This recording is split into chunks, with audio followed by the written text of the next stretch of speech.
Hello, everybody. Namaskar. Namaskar. Good morning. Ambassador. Should we start then, Arpita? I think we can. Okay. Hello and good morning, everyone. Good afternoon to folks in Sydney and Canberra. My name is Deepak Mishra. I'm the Director and Chief Executive of ICRIER. It is my pleasure to welcome His Excellency Mr. Manpreet Vohra, India's High Commissioner in Australia, Ms. Sarah Storey, Chargé Affairs Australian High Commission in India, Mr. Kuntal, Sensarma, Economic Advisor, Ministry of Food Processing Industry, Government of India, and distinguished guests and colleagues who have joined us online for the release of our report, Liberalization of Wine Trade, under the India-Australia Economic Cooperation and Trade Agreement. Congratulations are in order to everyone involved in the successful negotiations of this interim agreement, several of whom are in attendance today morning. ECTA, as is often called by the negotiators, has received bipartisan support in both India and Australia, a rare feat of achievement in this age of protectionism and deglobalization. And I wish Godspeed to the negotiators who seems to be on track to sign the comprehensive agreement by December 2022. Alcoholic beverage is a sector that has played an important part in this discussion and is expected to remain in play for other agreements, including India-UK and India-EU trade agreements. You may remember our earlier study titled Developing Principles for Regulation and Pricing of Alcoholic Beverages in India, which was released in July 2021. It is good to see the sector is now part of India-Australia interim agreement, the first of its kind. We hope the recommendation of this study that we are releasing today, like its predecessor, will feed into the discussion on the comprehensive agreement. Given the complementarities between the two countries, there is significant scope for further liberalization, regulatory cooperation, and business-to-business collaboration, especially among the small and medium enterprises.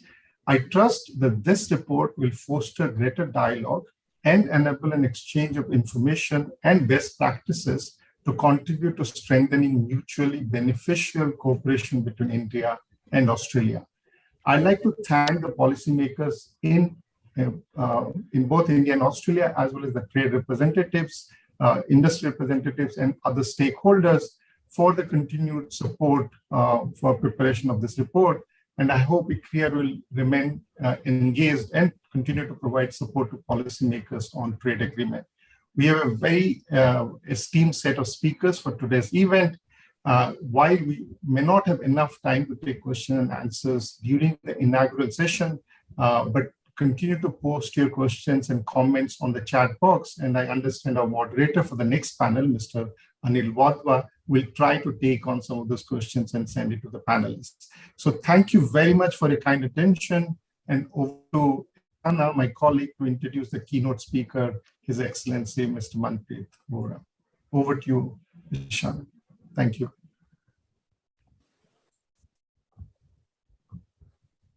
We can't hear you, Eshana. Thank you, sir. May I now invite His Excellency Mr. Manpreet Vohra, High Commissioner of High Commission India in Canberra, Australia, to give the keynote address.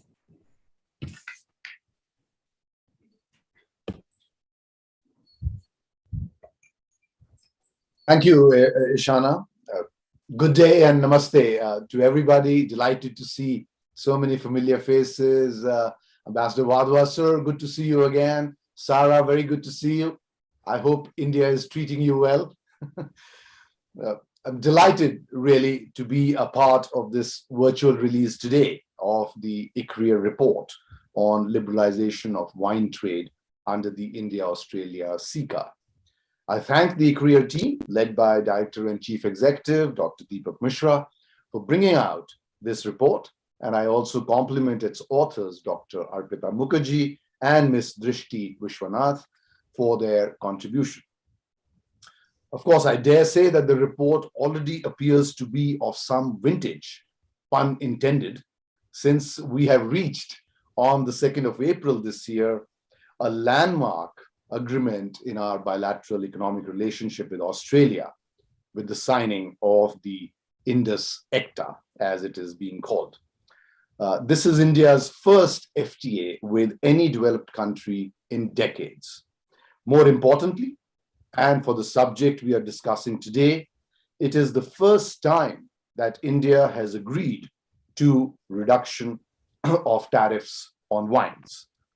This demonstrates fresh thinking in the new India of today, as also a helpful responsiveness to various challenges being faced in recent years by Australian wine producers and exporters. I particularly compliment the trade negotiators on both sides for being flexible, as I said, for being responsive, and for ensuring that the provisions of ACTA are a win-win for both sides. The tariff reductions in the Indus-ACTA are quite substantial, as you all know, both the immediate upon the entry into force of this agreement, as well as during the further annual reductions every year for 10 years. These may not quite sync with the three different scenarios presented in the ICRIER report, but I would still label the agreed reductions as both ambitious and pragmatic. We have also committed that were we to offer even more favorable terms to any other future FTA partner, we would extend the same privileges and market access to Australia. Australian wines are already enjoying a predominant position in India even before the ACTA, and I have no doubt that this would be further bolstered following the agreement.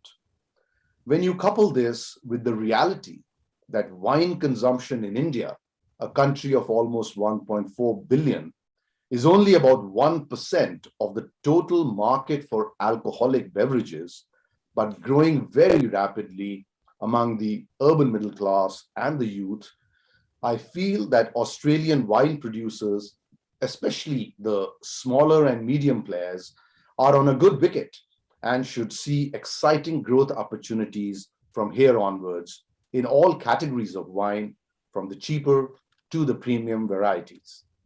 It is heartening to see the warm welcome of ACTA by Wine Australia, the trade body here, and the optimism and positive expectations it has generated among Australian wine producers, some of whom have already written to me following the signing of ACTA.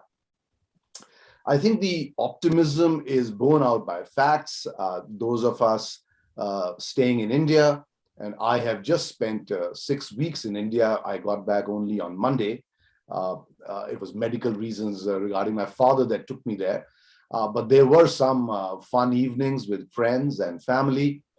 And I dare say, and I'm sure most of you will bear me out, that today, unlike, let's say, a few years ago, the drinks on offer at any dinner or at any party most certainly includes wines, the option of wines. And it's not just, whiskey and beer or vodka, etc. Wine is certainly very much a part of it. Indeed, the last dinner that I did in Delhi on Saturday night before taking the flight on Sunday morning, everyone, we were about 12 people there, and I must say every last one of them was drinking wine. I was tempted to order some whiskey, but I said, no, let me enjoy some wine today as well. So that is the level of interest in wine today. And while it might be just 1% in a country, the market size that we have, just a few incremental percentage points will add a huge amount in terms of numbers of millions of cases or the tens of millions of dollars in increased market opportunities. That's a personal example I thought I would cite, although I'm sure all of you are familiar with that. Another exciting prospect, of course, besides increased import of wine in India, export of wine from Australia, is the possibility of Australian wine producers collaborating with Indian industry to forge partnerships that could lead to significant development of winemaking and viticulture in India through investments, through technology transfer, and good practices. Importing wine in bulk and bottling it in India also provides various exciting synergies, reduced costs, and fits in very well with the Make in India push that we are giving to everything in our economy. ECTA establishes a mechanism to take this cooperation further. It establishes a joint dialogue on wine, comprising members from the government and the industry for information exchange and cooperation on production and trade-related matters associated with wine. ECTA also envisages establishment of a working group which will examine issues relating to market access, including maturation rules for whiskey and other alcoholic beverages. This will open up opportunities, perhaps also for export of Indian spirits to Australia. And something that is not very visible over here, but which I have read in the report, is that there is some Indian wines also already available here in the Australian market. So it'll be nice to see those two flows increase in each direction. I'm delighted that the ICRIER report comprehensively addresses all issues and examines various possibilities and opportunities, including those that I have raised. ECTA, I have no doubt, will lead to increased trade between India and Australia. The two ministers, when they were together in Australia soon after signing of the ECTA, when Minister Piyush Goyal was here, he and Minister Dan Tehan, in fact, announced that we could take trade to $100 billion by the year 2030. It is therefore a wonderful opportunity, not just for increased trade, but ECTA is also a harbinger of greater economic integration between India and Australia.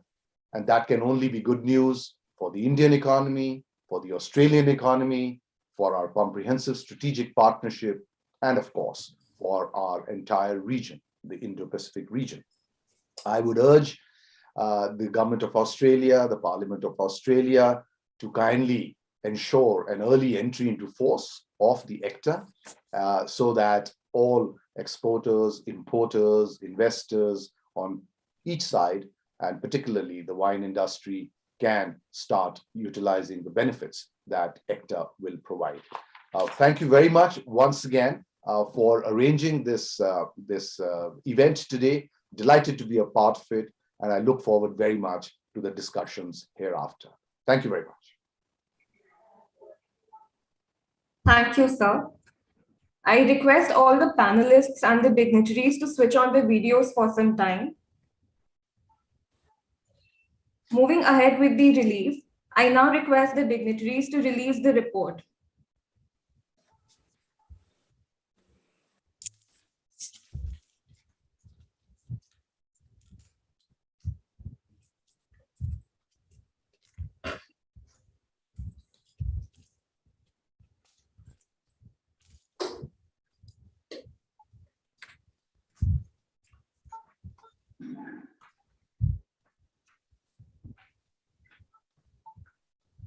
Sana, I don't think everybody has a copy, so we should move on to the next. Yes, sir. But thank you, everybody, for showing your report on the screen. Thank you. I now request Her Excellency Ms. Sarah Storey of the Australian High Commission, India, for her special remarks on the report.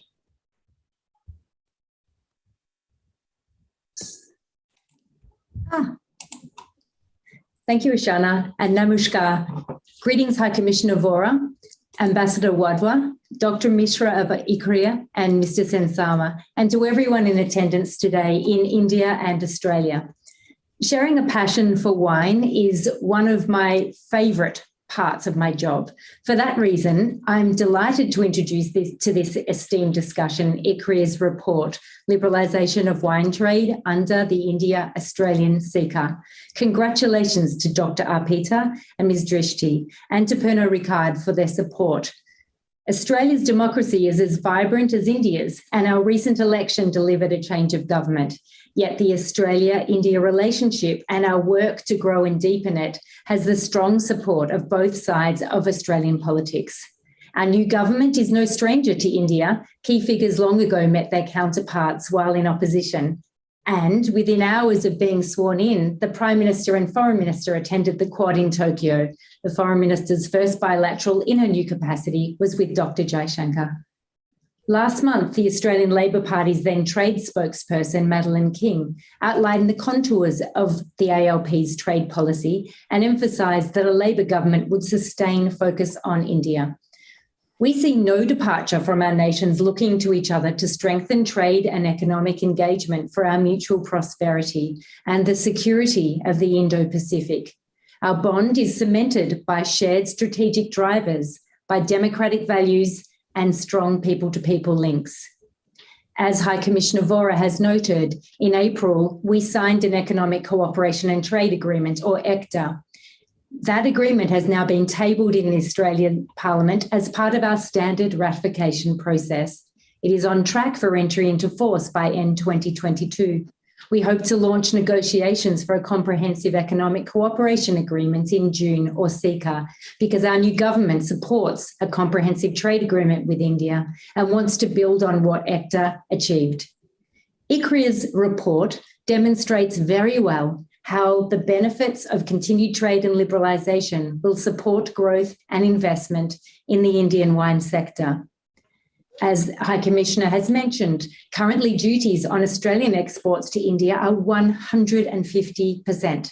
Under ECTA, these will reduce to 50% over 10 years for bottles valued over $5 US and reduce to 25% over a decade for bottles over US 15.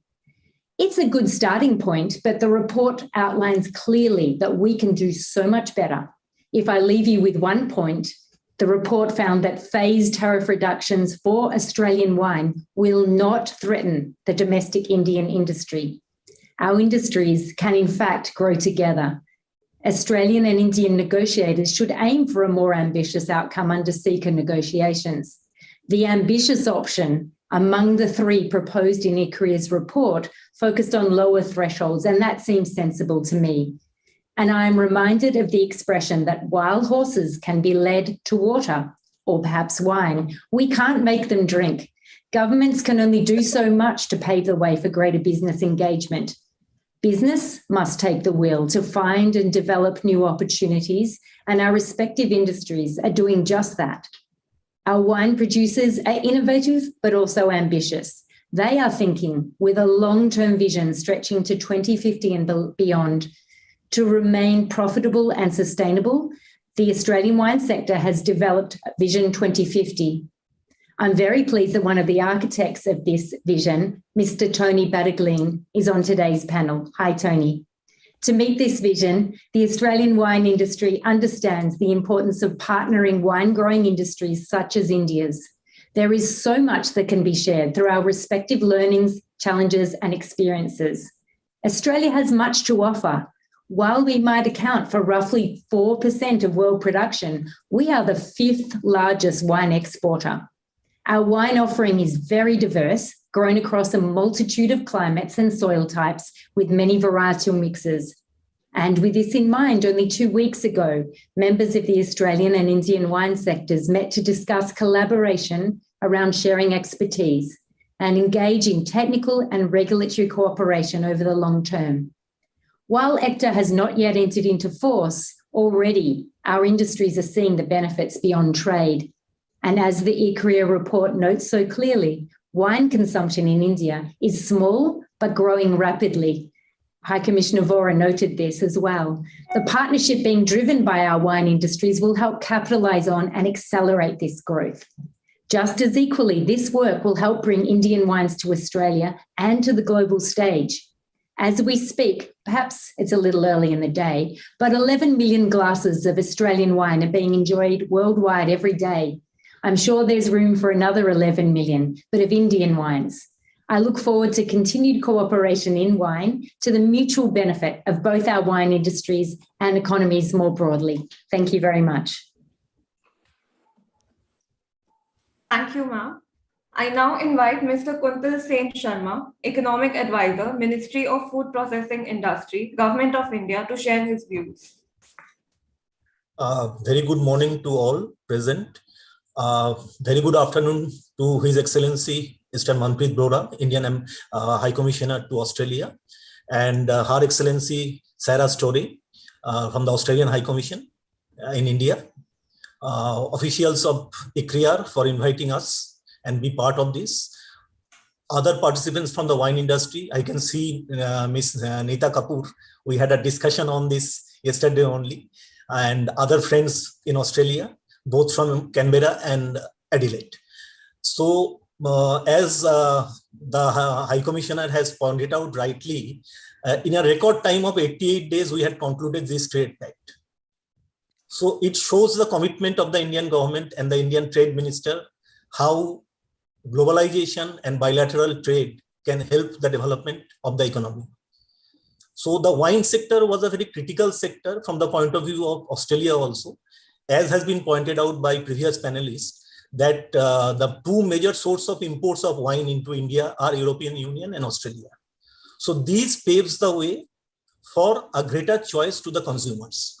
So the basic economics tells us that the consumer must have a wider choice. And I can't say affordable prices, but at least at a better reasonable price. The customs duties were very high, and all wings of the government in this time, it was felt the necessary to rationalize and reduce it over a period of time. So the Ministry of Food Processing Industries has played a very critical role in this negotiation, particularly with regard to the wine sector, and not only with respect to Australia, as was mentioned, there are ongoing trade negotiations with Canada, European Union also, where wine plays a very major role. The point is that the government felt reduction in prices is very important because price is a deterrent to wider consumption. However, as is well known, the final pricing will depend on the state excise duty and the VAT, which is a major source of revenue for most of our provinces and states in the country.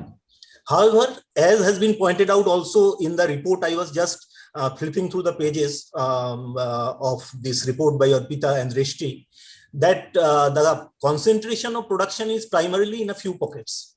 That is in Nasik, Pune of Maharashtra, and few areas of Karnataka.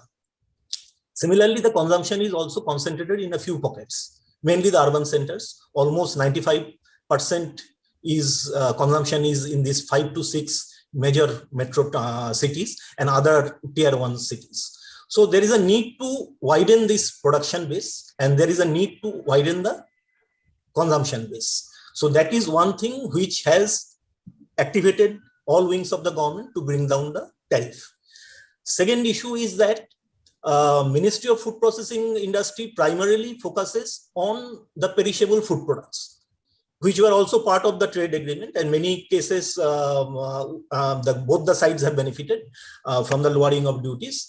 The issue is that the focus of the ministry, particularly with respect to creation of post-harvest infrastructure and processing facilities, is towards that segment and not fully towards this segment. But I believe wine is an area where employment and farmers can benefit a lot.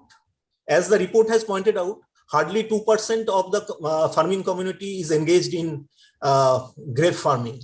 So this collaboration actually opens up new avenues for future collaboration between the Australian industry and the Indian industry, either through equity participation, technology cooperation, and in other forms. So this is a very critical point, that this agreement has been signed and gives a lot of hope to both countries that if this sector, wine-based sector, can be developed and expanded, it will lead to a lot of value addition, employment generation in the organized sector, as well as exports. Because while negotiating, the domestic industry's viewpoints were also taken into consideration, given the mantra of Atmanirbhar Bharat, which all wings of the government are following.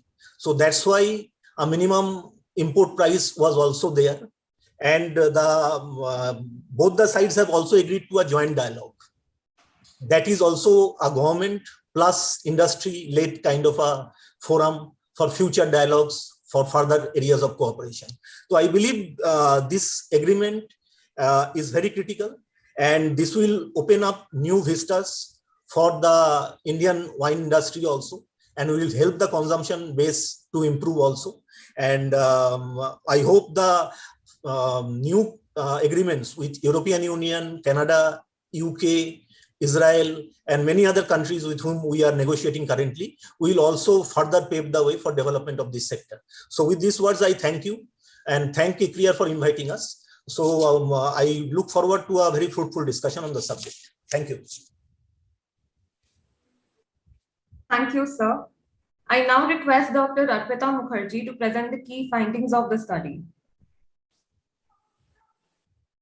Thank you, everybody. And let me just open my slide. And thank you for being here today. Yeah. So basically, first of all, I would like to thank a number of people, who, both businesses in India and Australia and policymakers, for being somewhat frank.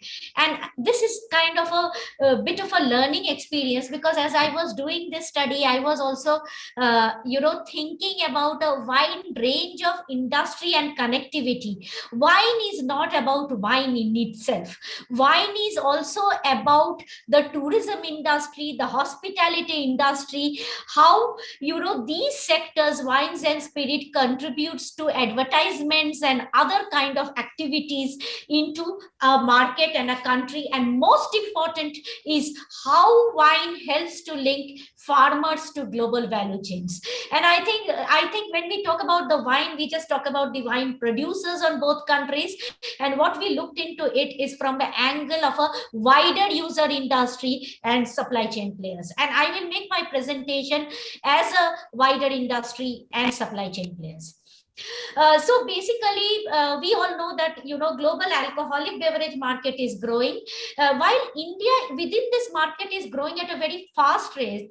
The global wine market is actually growing bigger than the global alcoholic beverages market, and in India the growth is around 3.9.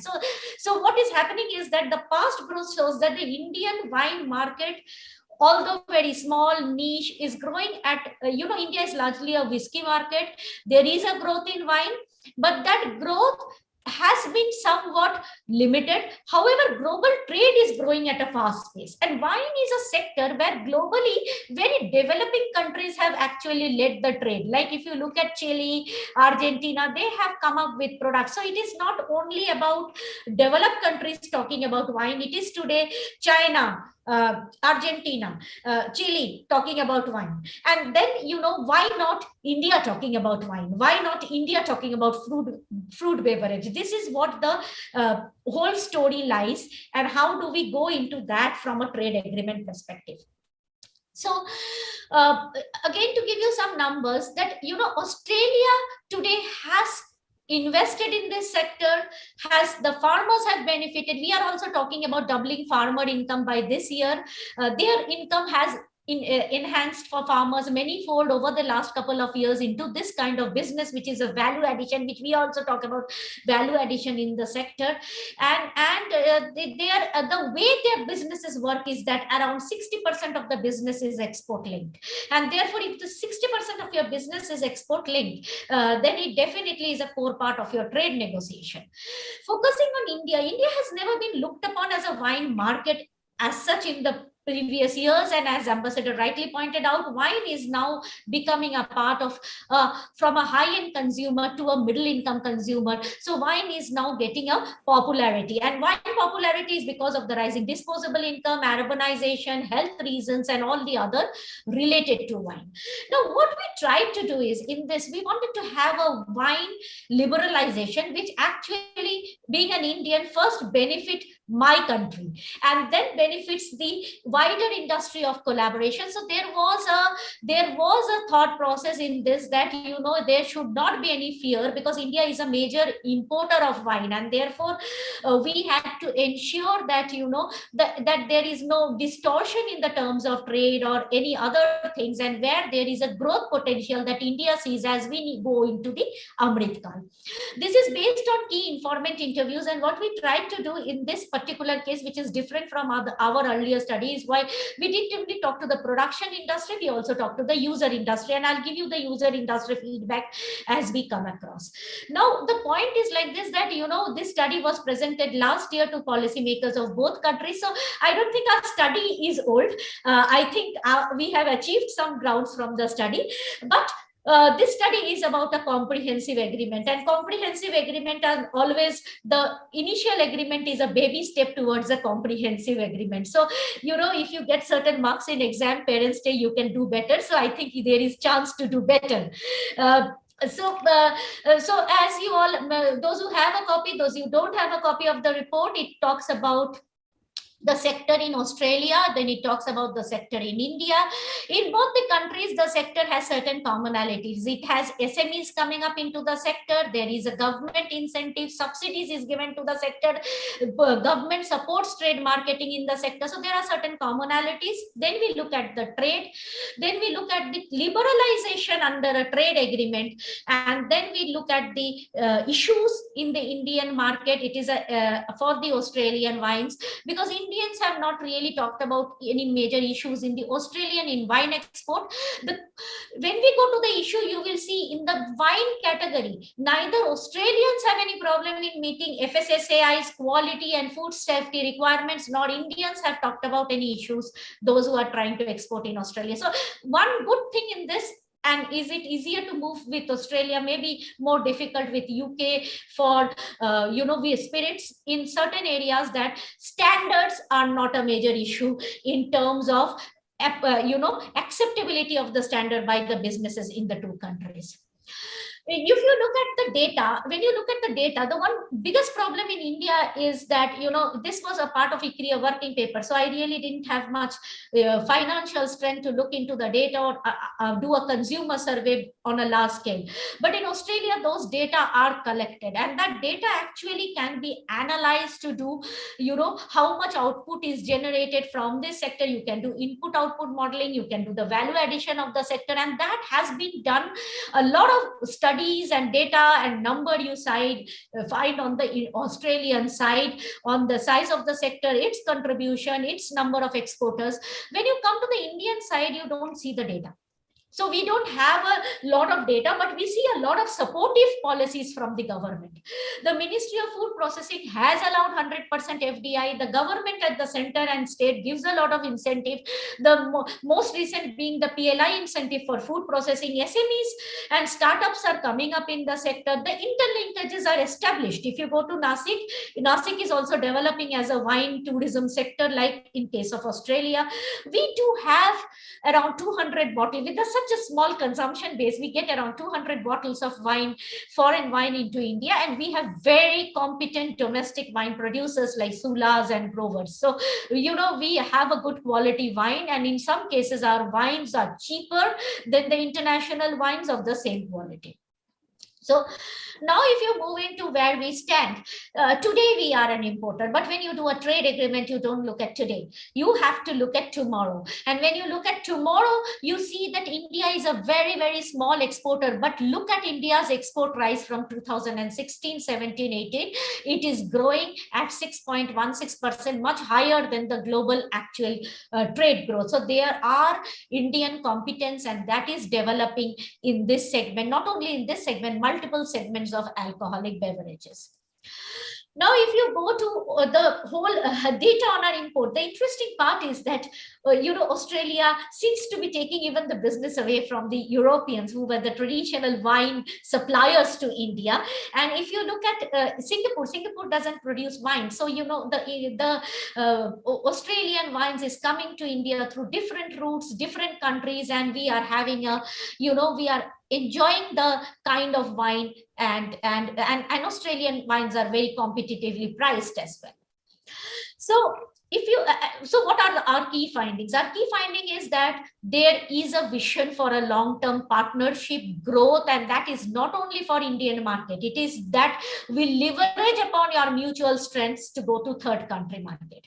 If you see the example of China, when China opened up its Chinese wine market, now China is a bigger exporter of wine. That's the vision that once the more proactive people think about that kind of a vision. The other thing is that, one of the core thing that I think all the speakers before me talked about is buy in bulk and export. And Indian market is very good for buying in bulk and make in India. And all the in other product categories, this has been tried. Like for example, Ferrero Rocher. Look at the Ferrero Rocher market in India today, and it is after the make in India, they test marketed. So this is the potential that comes out very clearly with our report. Indian market has certain barriers which can be addressed through these collaborations like R&D, logistic. The whole entire wine supply chain is a very sophisticated technology is needed, risk-based management-based clearances are needed, fast-track customs are needed. These are areas where already and can be strengthened. Secondly, interlinkages across sectors. The tourism industry interlinkages. So wine tourism industry of India talking to the Australians, and the Australian industry talking to the Indians. And I was amazed, and it is part of the report, how many people from India visits Australia for wine testing and events. That is the kind of businesses that we are thinking about. And the most sensitive thing is that the threshold limit, and the threshold level is not uncommon in trade agreements. It is kept so that there are many reasons to keep it. One reason to keep it is that to protect the domestic industry from competition. Second reason to keep it so in some countries is that poor quality should not come in. So there are different reasons, and I will go through these reasons and the justification as I come back. We all know that there is 100% cess. Now, the trade agreement, some may say it is done, some may say it is not done. But if you look at the Indian tariff lines, think about the Indian tariff line. It is today 50% custom duty and 100% AICD, Agriculture Infrastructure Development cess. The question is, agriculture infrastructure development cess is something, if somebody is investing in India and investing in the supply chain, sourcing from the farmer, why should that company give an agriculture infrastructure development cess? So that is the first question. Secondly, if the agriculture development cess is removed for such companies, then 50% tariff reduction doesn't give any market entry under the agreement. So it is the different views I am sharing with you as we stand. So should the tariff be brought down to 50 with a threshold or 0? Why 50? How have we calculated? I will come to the mathematical modeling and calculation in some time. Indian market non-tariff barriers are well known. Some of it the government can address in a trade agreement, some it cannot address in a trade agreement. Like, maybe state excises, labeling requirement by states, it cannot be addressed. Geographical indication can be addressed. The custom clearance, it is a trade facilitation issue. India has launched the Gati Shakti, so it will be addressed. So there are a lot of information asymmetry. Already the joint working group has been set up. So this will be addressed. So there are many things in this report which are addressed outside the scope of the agreement and some within the scope of the agreement. Now, what did we try to do? And what, we considered that, if an agriculture infrastructure development cess is imposed, in the long run, India needs to think that if they want make in India, investment in India, in the infrastructure, then should that cess be applicable to companies which are investing in India, or do you distinguish between companies who are just exporting to India or investing in India? And if that thought process is thought, then we need to think about whom the agriculture infrastructure development cess is going to be applicable. And then when we come out to the what we are trying to do is a longer term tariff phase out, and it's not like give away the tariff in wine to the Australian side. It is what you bargain in return. What do India gets in return? And that is the bigger point that India needs to think. Can I get something massively good in IT or some other sectors of my export interest where I can have 3 framework of tariff negotiations? And you can have more framework. It is not like you, and the conservative framework and ambitious framework is a fast track or a slow track, but it is like you can develop any other framework of tariff liberalization. But the important point is that how do I use it and get something else in return, which I really want to export to the market, or that is where the cross bargaining happens in a trade negotiation. Now, regarding threshold, there is a wide variety of opinion. Australian producers and exporters think that Indian industry is already subsidized. So why should Indian consumers suffer and not have access to wine at a cheaper rate? Because they don't have a problem. We get you can subsidize your industry, no issues, as long as it is WTO compliant. Indian producers says threshold is a proxy for quality control. We don't want cheaper wine to come in. Countering argument is, even the Indian policymakers have this argument, is that if FSSAI set up a standard, then why are we talking our own standard to be of poor quality? You know, why are we having a fear? Because no wine can come into the country without being checked by Food Safety Authority of India. See, the point there is that, you know, if both sides are together and there is an understanding, then when you design a threshold level, one has to be very, very careful. And I will come to where is the problem with the current threshold level, because you design a threshold level, you put a particular type of wine. So what you are saying is that I design a threshold level so that high-end wine gets a tariff reduction, but the wine can be of high price, middle price, low price. So if I open high price wine and reduce the tariff, and not open the middle price wine and keep a tariff, at some point in time, the data shows that middle price wine is becoming expensive than the high price wine, which is becoming cheaper. So we don't want to do a trade distortion. So there is need for a data mapping in that, and then arrive at a threshold level. The threshold level that we arrived at is doing that data mapping for the 10 years, and you can try your data with these. And why is the high end and middle end coming? There is nothing called a low end wine, because we also talk about the threshold, which it takes away the low end wine, is because we want the middle income consumers to have access to wines. So now the point is like this, that there are other issues which we have already talked about. Now, what happens? What are the good parts that we have achieved under the agreement? You know, this is the first time that tariff has been liberalized. But look at the threshold. The threshold is actually talking about high-end wines. So that is one important thing. The other thing is that is a minimum import price that is indexed to the wholesale price index. Now this is again very interesting, but I asked everybody, from the industry to their legal experts to many of the policymakers who are not exactly the negotiator but user, but none of them actually understand what it is. So there is need for more clarity on what this thing is all about, and maybe the next discussions can focus on it. There is a lots and lots of technical collaborations, and that is important, and this technical collaboration is needed as procedures and processes are set in place. I think this is a landmark agreement where these side letters have come out with a process to reach the final agreement, and this is the uniqueness of this agreement. Now, I'm very grateful that everybody, it's a very, I don't know how it got missed, but it's a very much common sense that, you know, first intermediates have to be liberalized, then final product have to be liberalized. So if bulk is not liberalized, or if intermediate product is not liberalized, then we have a problem of higher inverted duty. So you're importing bulk with 150 and you're liberalizing final product to 50. And you have a problem of inverted duty. We have the same problem in ASEAN and other agreement. Unfortunately, it is there in the ECTA that requires rectification. Now, regarding the threshold, there are, you know, today the data, if you put in the data on the interim agreement and the wine import by their pricing, it covers only 2% of the wine imports from Australia. Not that, so, you know, somewhere this threshold is a missed opportunity on both sides, but it is interesting to see how is it determined, and what factor led to this threshold on both sides.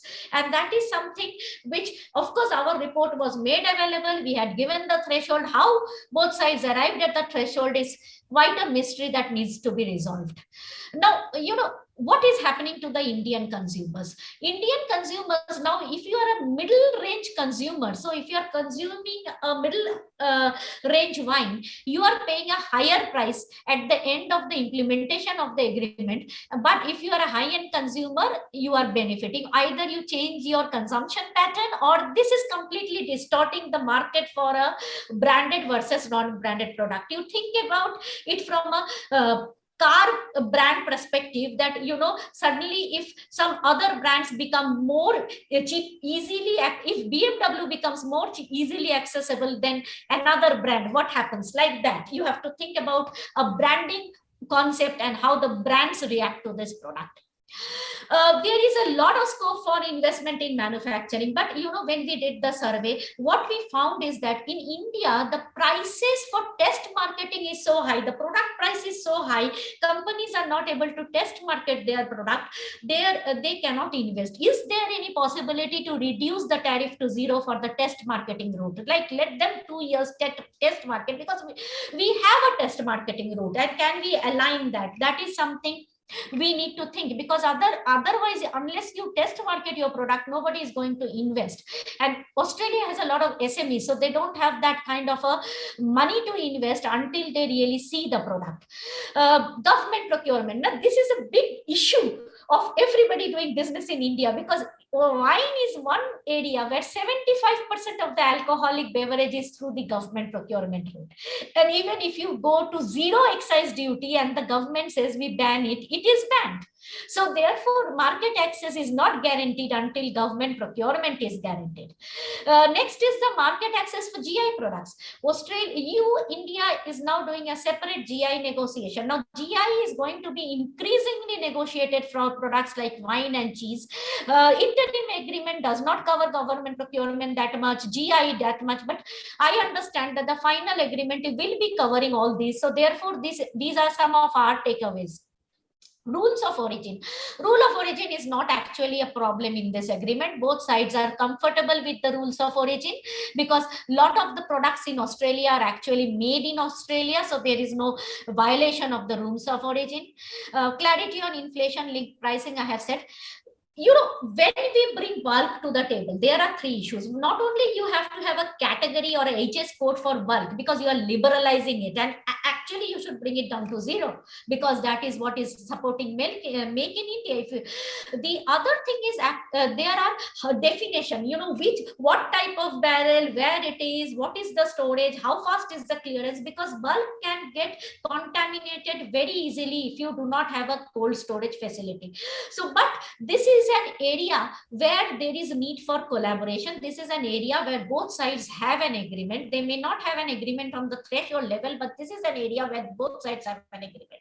And the last but not the least, I would request that, in the trade agreement negotiations, when we talk to the main industry, let us talk to the Indian user industry. And in this case, the Indian user industry will be the hotel industry, the tourism industry, and seek their views. What kind of market demand do they foresee? Because unless we talk to the user industry, we will not see what are the issues, what are the problems, will there be a surge in import, how do you address a surge in import in a trade agreement when it is opened up. And sometimes these anti-dumping and other things are better to address a surge in import rather than restrict the import per se. And that's where I would like to end my presentation.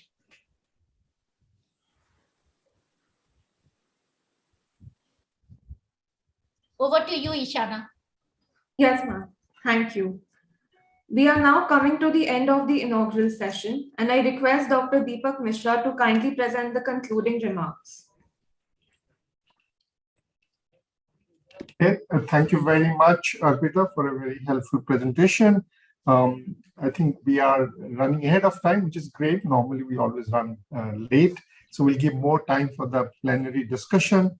I won't do justice if I try to summarize, but let me just pick up 4 points that was mentioned by some of our keynote speakers, just to re-emphasize those points. I thought the one was, I thought everybody seems to suggest that the India-Australia Interim Agreement, ICTA, has breadth a new lease of life to India trade policy landscape.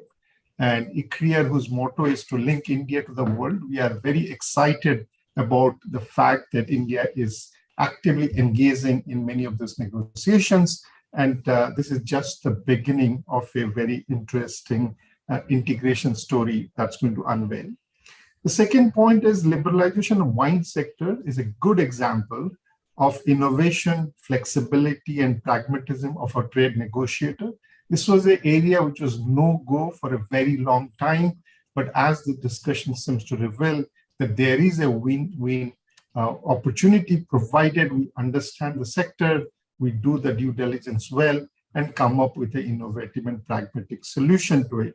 The third point I thought many of the speakers talked about is, along with trade, there's likely to be greater benefits across many stakeholders. I think linking farmers and SMEs to global value chain is a possibility of that. Going into other user industries, which are the downstream industry of the wine sector, they could be beneficiary to this. I think there is scope that this could improve the competitiveness of the wine sector as well as others. So there are kind of many cascading effects of an opportunity that India and Australia could seize on. And finally, I thought at least Arpita's presentation seems to suggest that this story is not over, in the sense we are in the beginning part of it. We had a great intermediate agreement, but the comprehensive agreements, there are still a number of very important issues to be tackled to make sure that the duty structure is not inverted, to make sure that the user industry is consulted, also issues on government procurement, other things that could add more value to this negotiation. So I thought this was wonderful discussion, and I'd like to thank our esteemed panelists, especially His Excellency Mr. Manpreet Vohra, Ms. Sarah Storey, and Mr. Kuntal Sensarma for joining us today morning and for the very insightful and encouraging comments and sharing their views on ICTA in general and on the wine sector in particular. Thanks are in order to Arpita and Drishti for the very informative report, and we hope we'll see more of this in the coming months. And many thanks to my ICRIER colleague, including Eshana, for a very good beginning and doing a lot of the preparatory work for this event. So with this, I'd like to conclude the inaugural session. Thank you very much for the panelists for joining us. And then I'll pass the mic to Mr. Anil Wadhwa to moderate the second half of our session, which is a plenary discussion on enhancing trade and collaboration in wines under the India-Australia ICTA. So over to you, Mr. Wadhwa.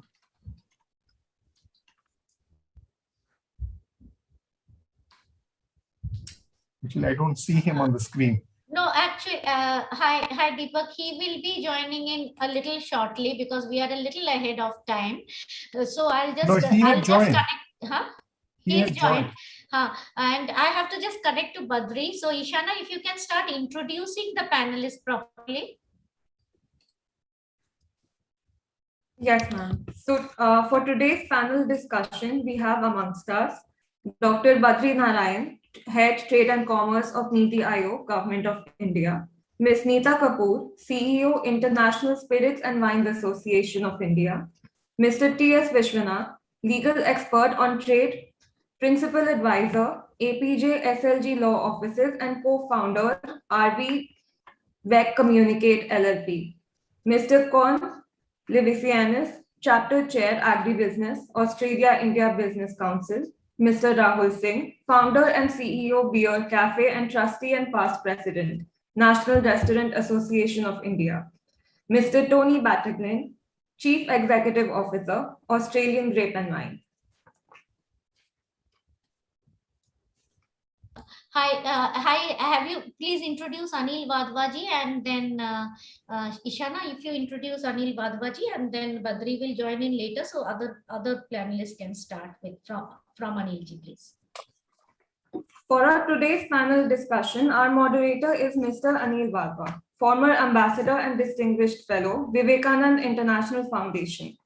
Mr. Wadhwa has extensive knowledge about the Indian-Australia partnership, and I now request him to take over. Eshana, thank you very much.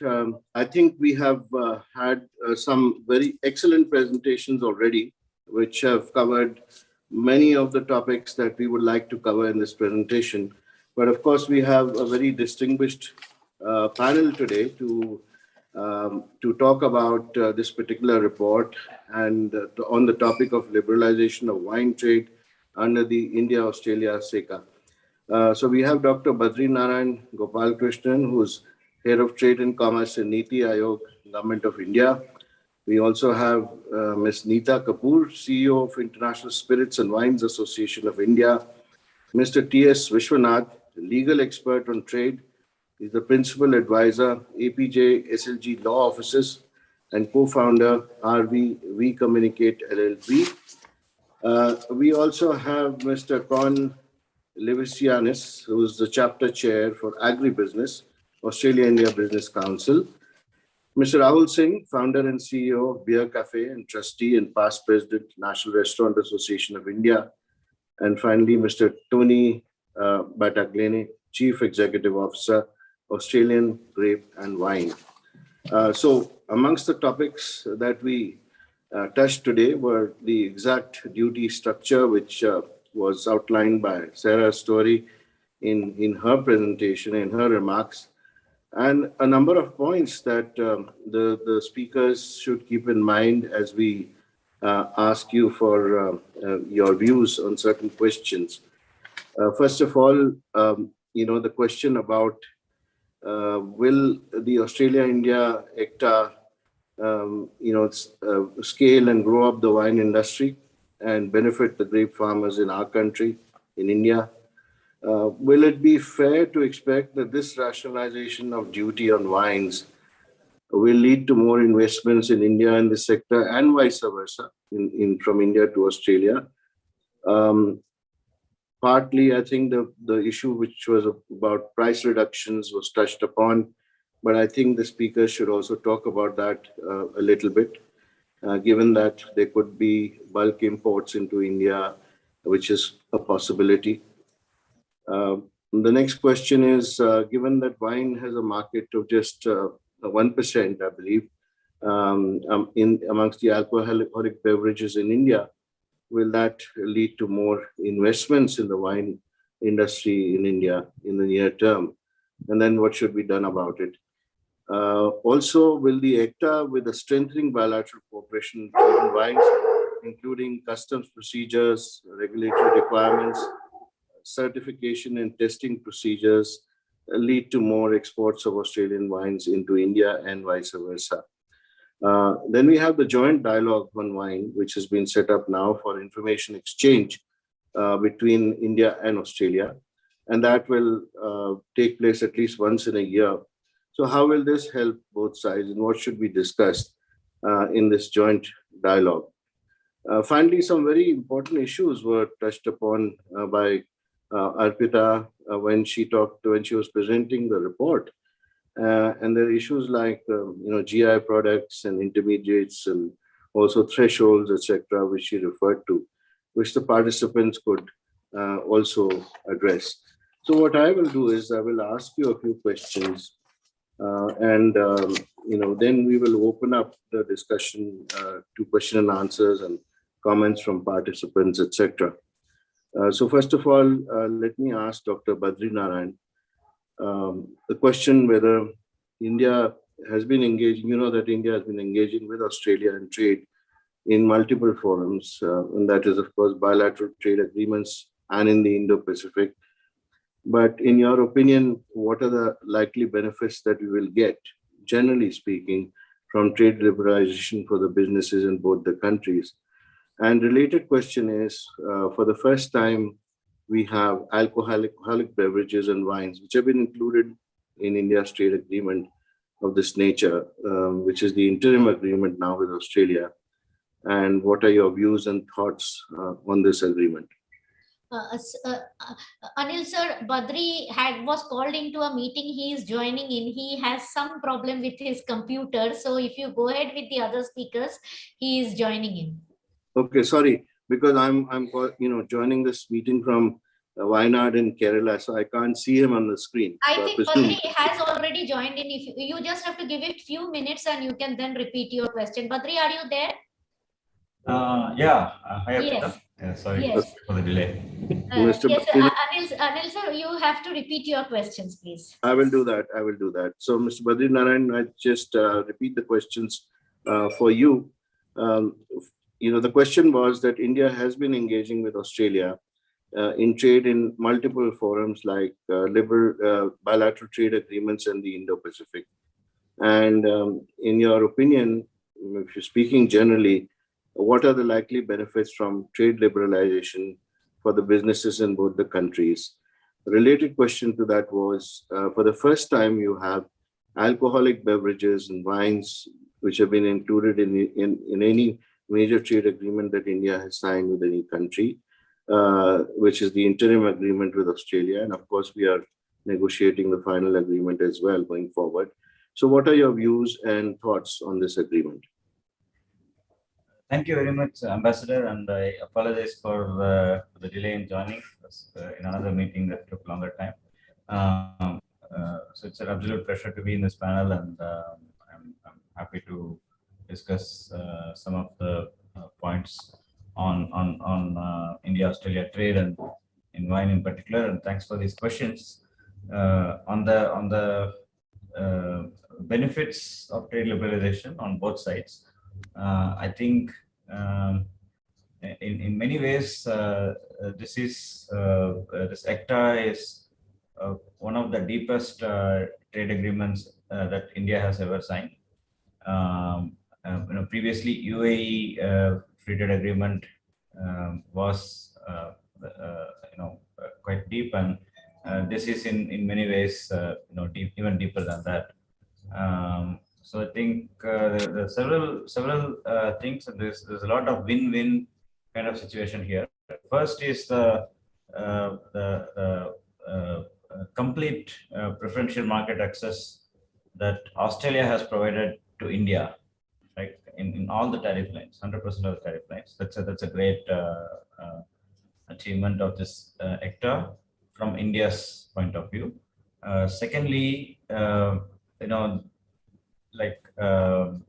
coming again back to this market access that India has got, a lot of the exports from India to are quite labor intensive, like gems and jewelry, textiles, and so on. And there, in all these sectors as well, the trade between the two countries, the exports from India can flourish a lot. From India's side, India has provided preferential access to quite a large number of tariff lines, around 70%. It has given preferential access to Australia, and Australian exports to India has been quite focused on a lot of primary raw materials, minerals and so on, and also some of the intermediate inputs like coal and ores, and some of the minerals that are extracted from ores and so on, and also finished products like wines that we are going to discuss more today.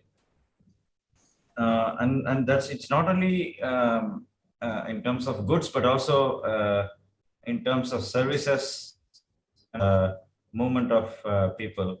For example, the STEM graduates, science, technology, engineering, mathematics graduates from India will be granted extended post-study work visas, much along the lines of how the US provides what is called as OPT. So that is a great boost again to the services part of the deal. And Australia has also promised to set up a program to grant visas for young Indians who are looking to pursue working holidays in Australia. So there are many other things like this.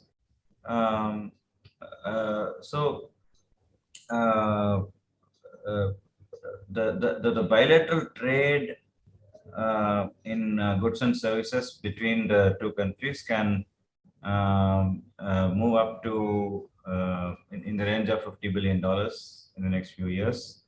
And of course, it means a lot of jobs. So I think it's both. We can talk about a lot of numbers in which this is very significant. But many times we do not recognize the sentiment part of it and how the Indian investors and Australian investors are going to be extremely optimistic given all these developments. In addition to all these provisions, because these provisions, whatever I talked about so far, these are, and I just gave some examples, and these are more of, directly dealing with trade, exporting more, importing more, services trade and so on.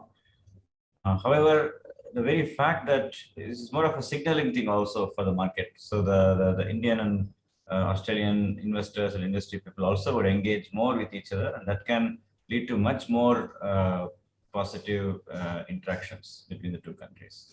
So I think that's my broad sense about the India-Australia ECTA as a whole. But coming back to the second question from Your Excellency Ambassador on the alcoholic beverages, the wines particularly. As yes, because that seems to be that's a first. So obviously going forward, it will have an effect on other agreements that India signs, and also during the course of our discussions earlier today, there were some thoughts expressed about what should happen going forward on the tariffs, which we have put down already in this interim agreement. But should there be a change in that, especially in the light of other taxation that India has? Yeah, but on this point, I think I also so this is specific to wines, or you're asking in yes, wines and alcoholic beverages. Yeah. So on wines, again, I think again this is a first in a way. Wines have been out of trade discussions before, and when it comes to India. But in general, again, a good trade deal, has 4 different cornerstones we look at. The first is, equal opportunities for both sides. It should not be one-sided, but it should be two-sided. And the tariffs should be designed or increased or decreased. I mean, in most cases, decreased to ensure the true level of levels of tariffs that can have the even play field in terms of disparities, like factoring in the disparities, and then you have to cover both the tariff and non-tariff issues, not just tariffs, and then there has to be a mechanism to prevent misuse, and in this, all these aspects are being considered in the alcoholic beverages is what I think. Firstly, there are mutual opportunities, by recognizing which areas are of strength for each of us. For example, wines for Australia is an area of strength, liquor for India, so these kind of areas of strengths are identified. And it improves India's market access immediately for Australian wines. So that's one thing. And there is also a pathway. There is an outlined pathway to kickstart the export of India's liquor to Australia.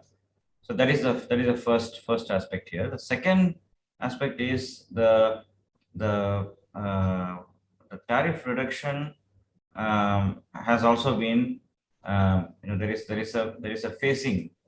Quantum and phasing of tariff reduction that has been laid out, considering the inherent disparities between the two countries. So Indian manufacturers face cost disadvantages due to high capital costs, and there have been regulatory restrictions on scale, and there are also evaporation losses.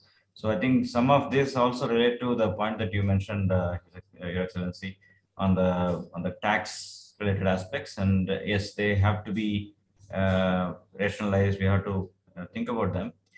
But having said that, right now these disparities exist, these issues exist. So they have been taken into consideration. So conscious of all these things, the duties have been reduced. Duties on wine have been reduced from 150%, 150% to 100% immediately, and then gradually to 50% over a 10 years horizon. And in that endpoint is well placed to remove all these, reduce all these disparities. I think that is where this report also comes in. All the recommendations, all the discussions that happened here, they may have to be considered so as to have a smooth transition, so that we have this level playing field. And absolutely whatever you mentioned on the tax aspects, they have to be considered, and also the other agreements also.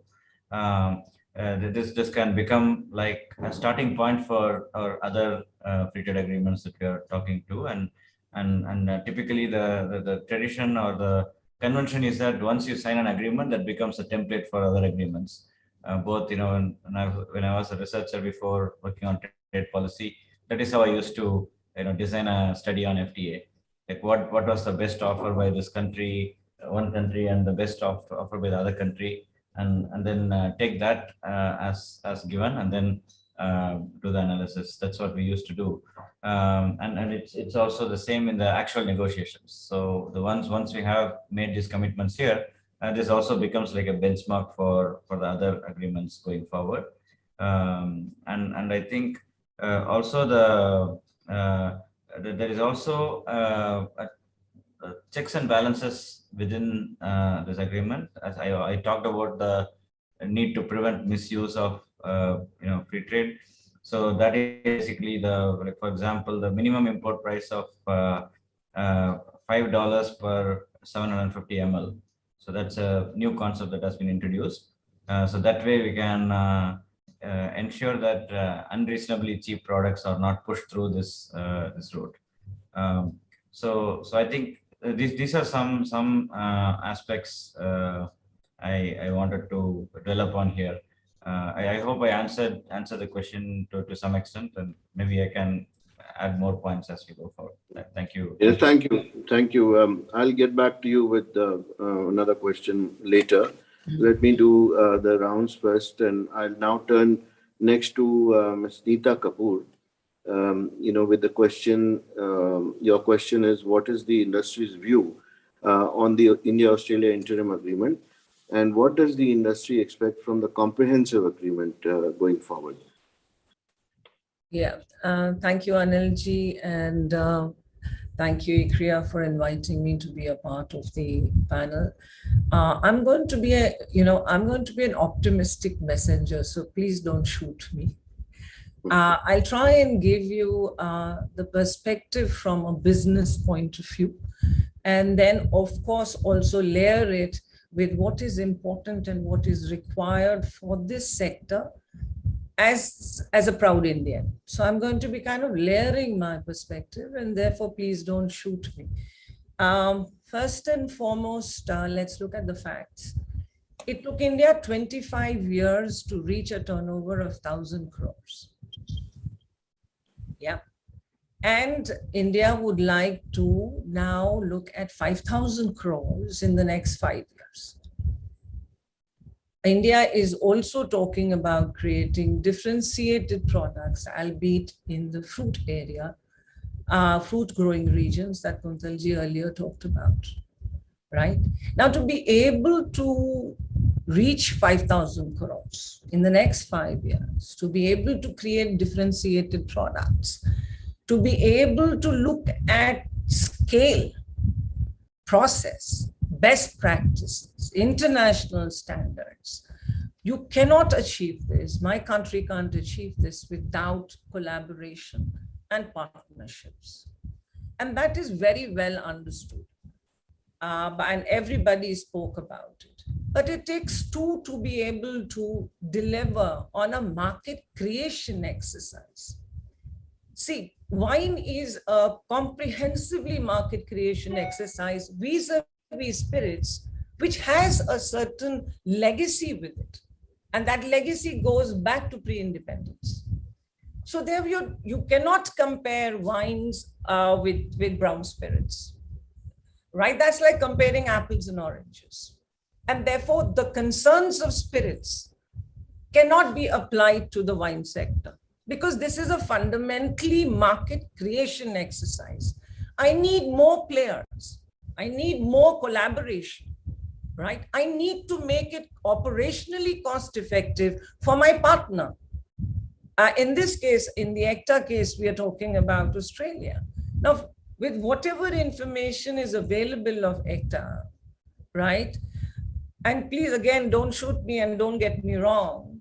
In the first 5 years of the 10-year cascading period, honestly, from a business perspective, I only see an incremental growth. Because what has been perhaps missed out or will be taken up in the subsequent working group sessions or in a comprehensive agreement is that alcohol is a state subject. A 50% reduction of duty will not influence any reduction of prices of international players who we are wanting to welcome. That's one. And therefore, I do not see any incremental advantages taking place. And as an industry body, it is so critical that ECTA succeeds. Because this is the first time in my country, people are talking about alcohol, are bringing the light on a sector of wines. And I would love to bring RTDs, but that's later. And I'm saying, take this opportunity, make the most of it, show some small wins so that the government, my government gets the confidence that, we've taken the step in the right direction. So that is the emotion I would drive in various forums that we represent the industry. My third point is, in a market development exercise, I do not focus on the end product, which is what the ECTA is considering or has announced. My focus should really be on the bulk, because the bulk is going to generate employment. The bulk is going to bring in best practices. The bulk is going to bring in influence of agricultural products. That's one of the models. There could be a phased bulk and end product model. There could be a Shandong model that the industry is very familiar with, right? So I would urge that when we are discussing the comprehensive agreement, these are the factors that need to to be considered for a growth. Otherwise, Anilji, I would be very disappointed if my country is unable to make this ECTA succeed.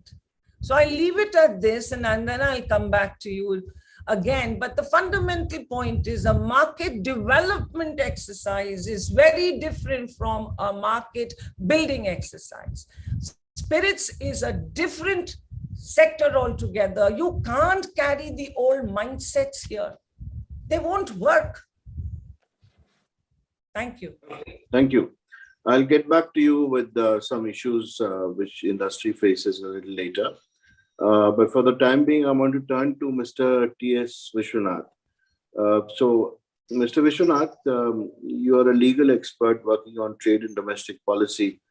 So what are your views on the India-Australia interim agreement, and which areas, in your view, can be further discussed under the comprehensive agreement? Do you see any gaps in the existing agreement in particular? How can the government and industry work together so that trade agreements benefit the wine industry? Thank you. Good morning, everybody. Thank you, Ambassador Wadhwa. Thank you, ICRIER, for inviting me for this discussion. I've heard all the speakers with a lot of interest, and starting from our High Commissioner in Canberra to the Chargé affairs in India from Australia. Everybody's talked about how this current agreement actually is the first, and Neeta mentioned it again, how this has been the first time that we have wines on the list of products where we have had a liberalization in this sector. Therefore, and I think especially when it has been done in an FTA, which it might be an early harvest, but the FTA, which has been negotiated in 90 days, I think it's seriously credible in terms of where we have arrived in terms of what has got done. But I think in the process, there are many things which are hanging there, which I hope will get, from a legal perspective, that will get addressed as we start discussing it in June, as was mentioned by the Chargé Affairs, in terms of the next, the full agreement that we move ahead. The first would be, because tariffs is right now only an issue with India, so therefore I want to talk about it, is the tariffs in India consist of two elements, the AIDC and the tariffs. And AIDC being a cess, I would suppose is only temporary. But as of today, there is a 150% duty, which was reduced to 100% of AIDC and a 50% of tariff. So I think there needs to be clarity as we move around over the next 10 years. From a legal perspective, what would we be negotiating? Because normally in an FTA, the base customs duty is what is taken into account. Here we seem to have negotiated both the AIDC and the base customs duty. So if the AIDC tomorrow does get reversed, or if it is removed, say 4 years from now or 5 years from now, as we move forward, what would the base duty be taken as? Would it be 150%, or would it be the 50% that exists today as a basic customs duty? So I think from a legal perspective, this needs a little more clarity as we move ahead for a comprehensive agreement. Second thing, in my view, is there are, we have got these working groups that have been set up, which talk about, discussing some of the non-tariff measures that are applied on both sides, in terms of either it could be a definition from the Indian perspective, or where we have looked at. And the second thing is also, I think, the fact that in India, the alcohol sector is more state controlled than central control. And in any FTA, the discussion primarily is with the central government and central rules and regulations. It is never with the state government and regulations. So I think, again, that requires a lot more clarity in terms of a market access, what do we do? But from an Australian perspective, of course, the definition is something which is already there on the table. A working group has been set up, and that would proceed. But one thing which I didn't notice, and maybe I missed it, were discussions on issues such as biosecurity rules. Now, biosecurity rules in Australia are very strict. And if you're looking at exports from here, while you may have a duty which is very low, what will that mean in terms of exports into Australia from India is something, and how time consuming would that be is something which also needs to be worked on. But from an Indian perspective, one of the issues which would require a lot more clarification would be the whole issue of government procurement. As we know that there is most of the procurement in India is done by government procurement. Recently, the canteen department stores has stopped imports of any of the bio products. So what would that mean for exporters out of Australia? I think would require far greater discussion as we move to a much larger comprehensive economic agreement as we move. There is one issue which I want to bring in and talk about, which Arpita did mention in her presentation, was the whole issue of GI. And I think when we are discussing wines, I think geographical indications becomes a very important issue. And one of the things which we could seriously look at is, do we need a separate discussion for wines under the GI? The Nashik Valley has been described for India as a GI. We now have a rice wine from Assam, which has been discussed as a GI. We have GIs, I'm sure, in Australia, which we're talking about. So, instead of discussing it as part of a normal discussion for agricultural products and others within the whole agreement, should the wines discussion move out into the GI area?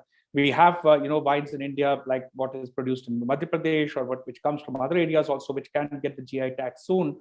So, given all these areas, all these issues, I think there needs to be far greater emphasis and discussion on the GIs when we talk about a comprehensive economic partnership. And I think right now what we have done is only touch the tip of the iceberg. But I think as we move ahead and have a serious discussion, this is only, I think, an intent in the ACTA. It is not seriously any discussion on market access. But if we are going to discuss market access seriously, I think we need to expand the scope of discussions that we will have to do in this area. Thank you, Ambassador. Thank you for giving me this opportunity.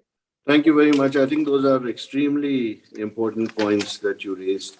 I particularly note that you've also taken note of what Arpita had raised during her remarks.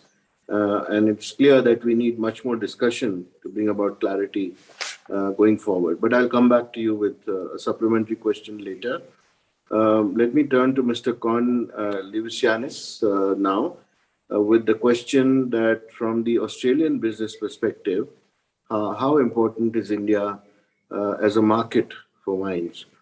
And a related question is, what measures have been taken by your business council, the IBC, to promote Australian wines globally and particularly in India?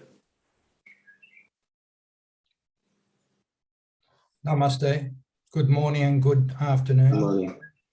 Thank you, Ambassador Wadhwa, Your Excellencies, honourable speakers and fellow panellists. First of all, I'd like to make the comment that I support Ms. Nita. I'm an optimist.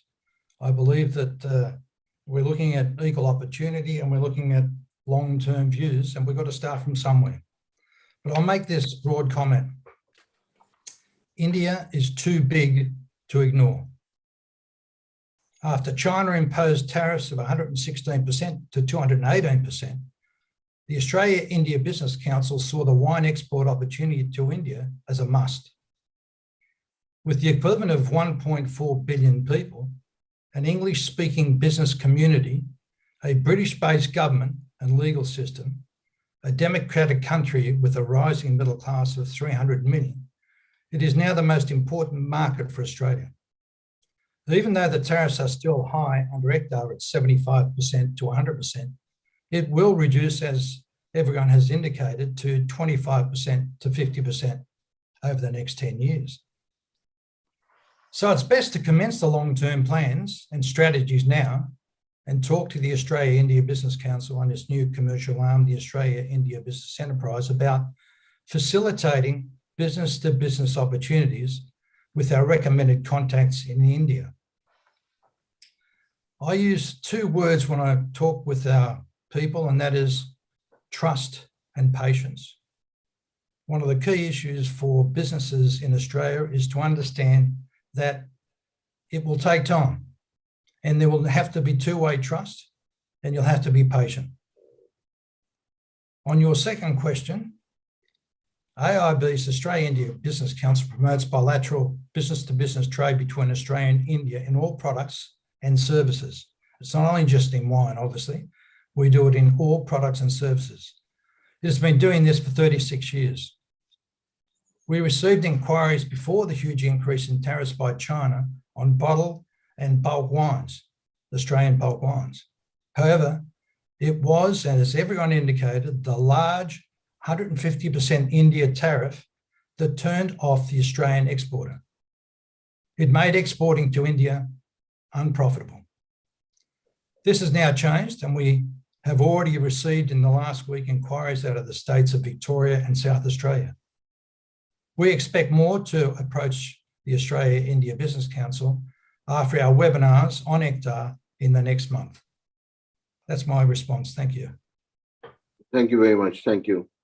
I'll get back to you a little later with some more questions. For now, let me turn to Mr. Rahul Singh. From the hotel industry perspective, what is the demand for imported alcoholic beverages, especially wines from Australia?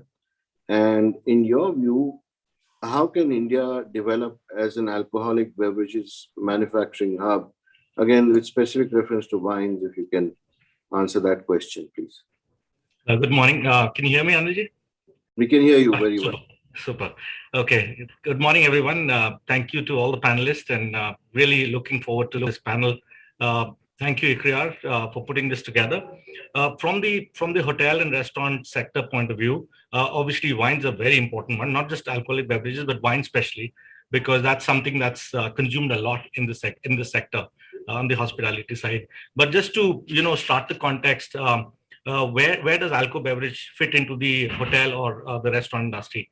First and foremost, India is definitely underserved when it comes to alcohol beverages in the sector that we represent. If we have 600,000 hospitality legalized, or let's say, legit hospitality point of sale systems in India, only about 10,000 actually have a liquor license.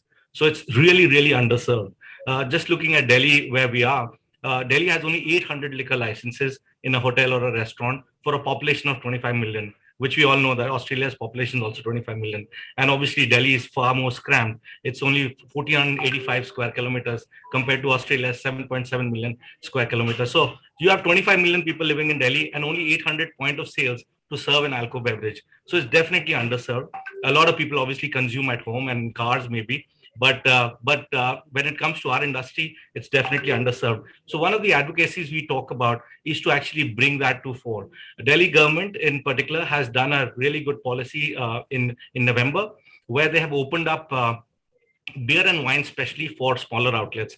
So if you're 1,000 square foot and below, you can get a beer and wine license. And so there are two things that the policy came in, because you know that alcohol beverage is a state subject in India. The central government does not have any control over it. So for us, every state is like another country. And every state, when it comes to alcohol beverage in India, is actually like states, it's like countries of Africa, not even countries of Europe. Each state. So when I talk about Delhi NCR, we have outlets across all three. I can tell you that within 10 kilometers, your entire life changes, from legal drinking age to taxes to tariffs to price points to the route to market. It's unbelievable. It's like 3 different countries within 10 kilometers that you're looking at. But that's the beauty of the business, and that's what we are here for. But where it comes to how the ease of doing business is now making the underserved sector, which is ours, becoming better. So one is the duties have gone down in terms of license fees. Delhi has taken off the excise duty in VAT completely. It's an open market. As Horeca or hotel restaurants, we buy directly from retail. It's very well priced now. It's one of the best priced across India. When I look at Gurgaon, which is Haryana, has also dropped the prices. So there is this big price war going on where we are saying, let's premiumize the products. So more premium products will sell. And that's where especially wines come in. Wine is considered premium. India does make great wines, but when I look at wines coming in from Australia, they're very premium in nature, especially Jacob's Creek, Penfolds, Hardy's. These are great wines which are coming in India, and people are consuming it. But these have to come in the menus. So if it's not in the menu, people won't obviously, we won't be able to serve it, and people won't be able to consume it. So we are the last mile. Everybody sees everything in the menu. His Excellency explained about when he was in India, there was a lot of wine in the dinners that he went to, and that's actually happening. But we want more point of sales, and that's our advocacy, to bring more point of sales by doing ease of doing business. Open up licenses, create a beer and wine license. Haryana policy just came in last week. They've opened up beer and wine policy again. Beer and wine licenses will be at a very, very low price, just $10,000 a year, which will allow everybody. So if it's a cafe, a smaller eatery, beer and wine, low alcoholic beverage is what every state needs to actually focus on, and they're focusing on. So our advocacy is all about getting more licenses to restaurants. Every restaurant in the world has a beer and wine license almost. If you're not talking about hard spirits, beer and wine is the first gateway, and it's basically an experience that the consumers get when they're there. So for us, that's a big one. Coming specifically to the Australian wines, thanks to distribution channels like Pernod Ricard, which is obviously one of the top 2 in India, they've been able to bring the wine to places like ours. So if the wines come to us, obviously the consumer will consume. That's where it is. The other advantage of a Horeca trade is when people see these wines or better products on the shelves of restaurants and hotels, they also consume it at home because they have experienced it in a great environment. It's all about the experience. And then they go and actually consume it at home too. And that's what I've seen. I've seen in my own families and friends, much more wines coming in as gifts and during celebrations than anything. I think the hard spirits is definitely going down in that realm. I'm not saying India will always be very spirited, so we'll have always hard spirits as the larger sale. But beer and wine for us, we had so many Australian beers at one time. We have no Australian beers right now, and that's not to do with any tariffs or any situation. It's to do with containers. There is a major container issue right now in the world. We are not getting supplies. I can sell so much Australian products, especially in the beer side and even wine, but we're not getting containers. There are no containers out there. People are not going to be schlepping, water out from Australia always, because beer is like 95% water. You're not going to bring it out. The other question that you'd asked about was bulk imports. Now, in the case of wine, you can do bulk imports, and that's a definite advantage. So you have two tariffs to deal with. One is the center tariff, which obviously we discussed, and center tariff is not really the key here. It's all to do with the state tariffs. That's where one has to go and work hard. The center tariff, whether it's 150, whether it'll become 50, whether it'll become 100, is actually a minuscule of the percentage that you end up paying when it comes to the market price. Because even the cess, which is temporary in nature, but I've seen in my personal view, no cess has ever gone out. So if there's a cess imposed, it's always, cess is always temporary, but it's always there forever for some reason. I've never seen a cess ever go out. So if it's 100% cess right now, it'll probably remain there. The 50% duty might become whatever it has to become. And that's where the challenge remains. But I still say the imports are very low in India, very low. It's minuscule of the business that we do. And it can only open up this. What is the total import duties the center government makes is nothing.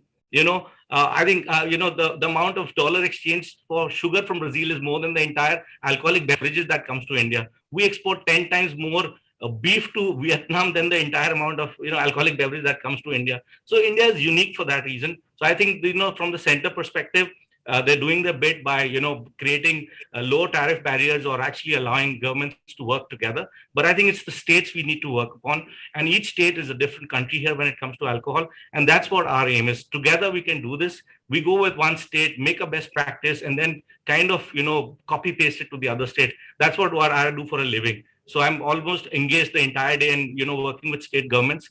Wherever a new state government comes in, we go there with our best practices, and that's what we do, because that's what you need to do, reach the last mile. And that's where we come in. We are the last mile in this entire chain of the alcohol beverage journey. Yeah. Thank you so much. That's very well explained. I'll come back to you with a supplementary question. Let me turn to Mr. Tony. Ambassador Wadhwa, sir, this is High Commissioner Vohra. I don't think you can see us, which is why I'm intervening here. Could you give me the floor for a second, please? Yes, go ahead. I can see you, Manpreet. Okay, all right. Well, thanks a lot. I thought I'll just clarify a couple of things because it's been raised by several. Now, in the ECTA, when we talk of 150%, reducing it down to 100% or 75%, depending on the wine, please remember that this is customs duty plus the cess. So several people have commented that, hey, what will happen to the cess? I'd like to clarify for everybody that the 150% as of today is 50% customs duty plus 100% cess. So together, that is being reduced to 100% in the case of $5 bottle wine plus, and 75% in case of $15 plus wine. I mean, immediately on entry into force, and then the phased-in reductions. That's one point I wanted to clarify, so that nobody's under any confusion about what happens to the cess. Rahul, you also just mentioned the cess, and that prompted me to come in and give this clarification. Yes. One other point, if I may make, Ambassador Wadhwa, because please, I'm not in the panel and I know you haven't opened it up for questions, but I might have to leave in the next 10-15 minutes. I just thought I'll mention this particularly because Badri Narayan from Niti Aayog is also here. The issue of bulk, wine in bulk has been raised by many, including one speaker said that there is no separate HS tariff. HS code for bulk, and that is borne out by the fact, because I've asked, I believe Jacob's Creek does take some wine in bulk to India and then bottles it there, and he's also the person from there has also clarified to me that it attracts the same customs duty as finished bottled wine. So I wanted to put it to Niti Aayog that this is something to be considered. In my view, it is far better for me if I can get in bulk wine, which can then lead to procurement of bottle, labeling, employment for people in bottling plants, etc., and therefore a bigger bang for the buck for my economy, rather than what just the customs duty will get me. So isn't there a case, an actual economic case, to have a separate HS code with lower tariffs for bulk wine? Therefore, that will contribute to various other economic activity, from glass bottles to caps to labels, as I said. That's number one. Number two, and this is very important, and I hope something can be done by Niti Aayog or through you, Dr. Badrinaran, talking to other colleagues, particularly in the customs department. What happens is that bulk wine, which is going to India, goes in these large sealed containers. There's a technical name for it, but they're totally sealed containers, which does not allow any air to go in. Apparently, customs in India insists that they will release that container, sealed container, only after testing it, which means they must open it, draw out some wine and test it before releasing it to the importer, to the customer. But what happens is that the actual bottling plant is away in Bangalore or wherever. It takes time for the container to reach there. It'll probably sit there. It'll take time for that to be, utilized over a period of time for the actual bottling.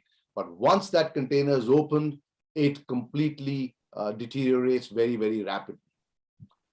So we need to, and this is simple. I mean, we cannot possibly, our customs cannot possibly, work on the basis of suspicion for every container that comes in. We need to be able to find a way where it can be tested at the bottling plant. Release it, let it go to the bottling plant, test it there, number one. Customs will say, well, how do we send somebody there all the time? We'll need manpower, etc., etc. Fine. In which case, why can't the container come along with a sealed small vessel, with the sample of what is in the container? And that can be certified by the exporter manufacturer from Australia. It can be certified by a trade body. We can work that out so that there is reasonable comfort for us that it is actually what is in the container is what is in the small sample box. Test the sample box. But I think this is something we need to look at, the bulk issue as well as how we actually manage the bulk imports. I would urge Niti Aayog to look upon this as a policy area of policy development. Thank you very much.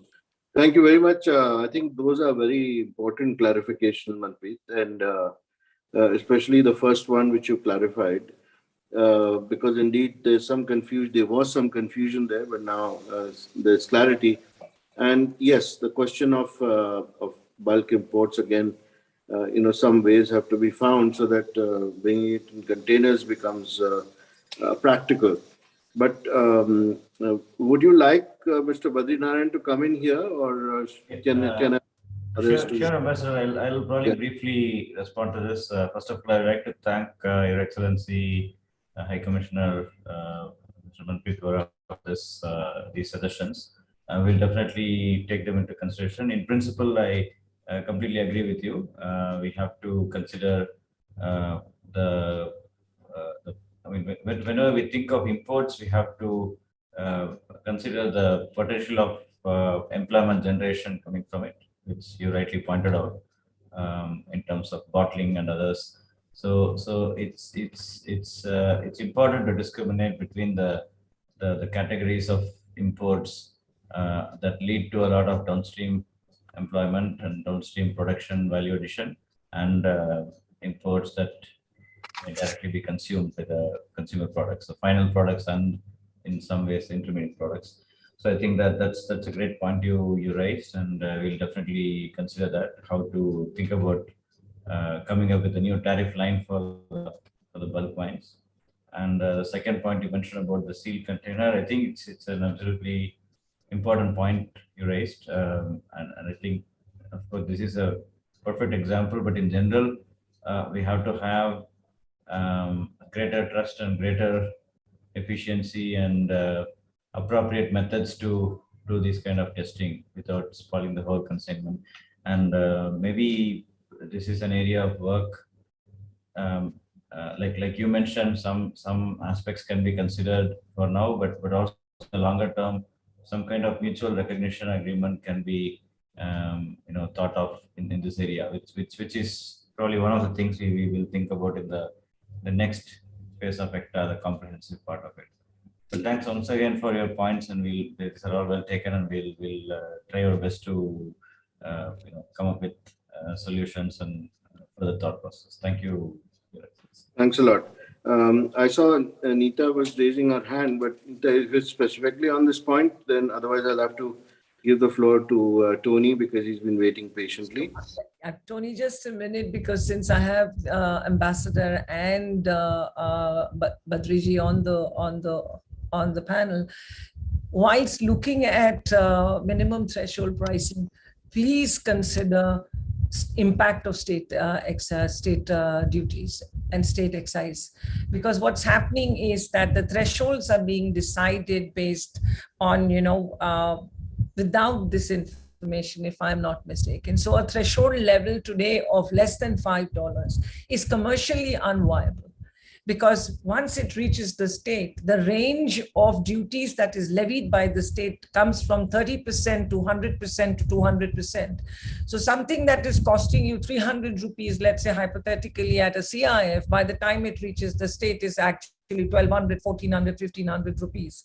So please consider and we are as an association happy to share the maths with you in terms of what happens to the cascading impact of state duties by the time a product reaches the state, whilst working on thresholds. And I would urge this for all FTAs, because I don't think the various stakeholders have sought this calculation from the industry associations.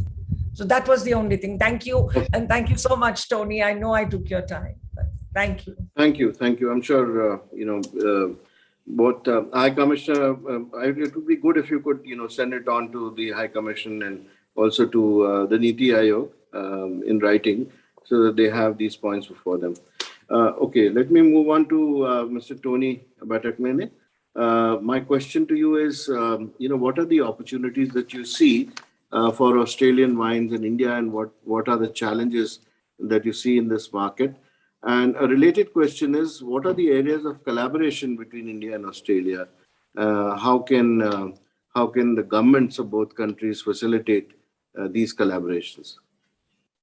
Look, thank you very much for the question, and thank you for all the other panelists for the very insightful remarks they've made. I think it's been really good. I will start with an apology. I have a hard finish in 45 minutes. I have to catch a train. I'm currently in Italy. But I'm free to answer any questions if anyone wishes to send me after this. So I'd love to do this. Look, first of all, and the report that was released, I think is a really good report.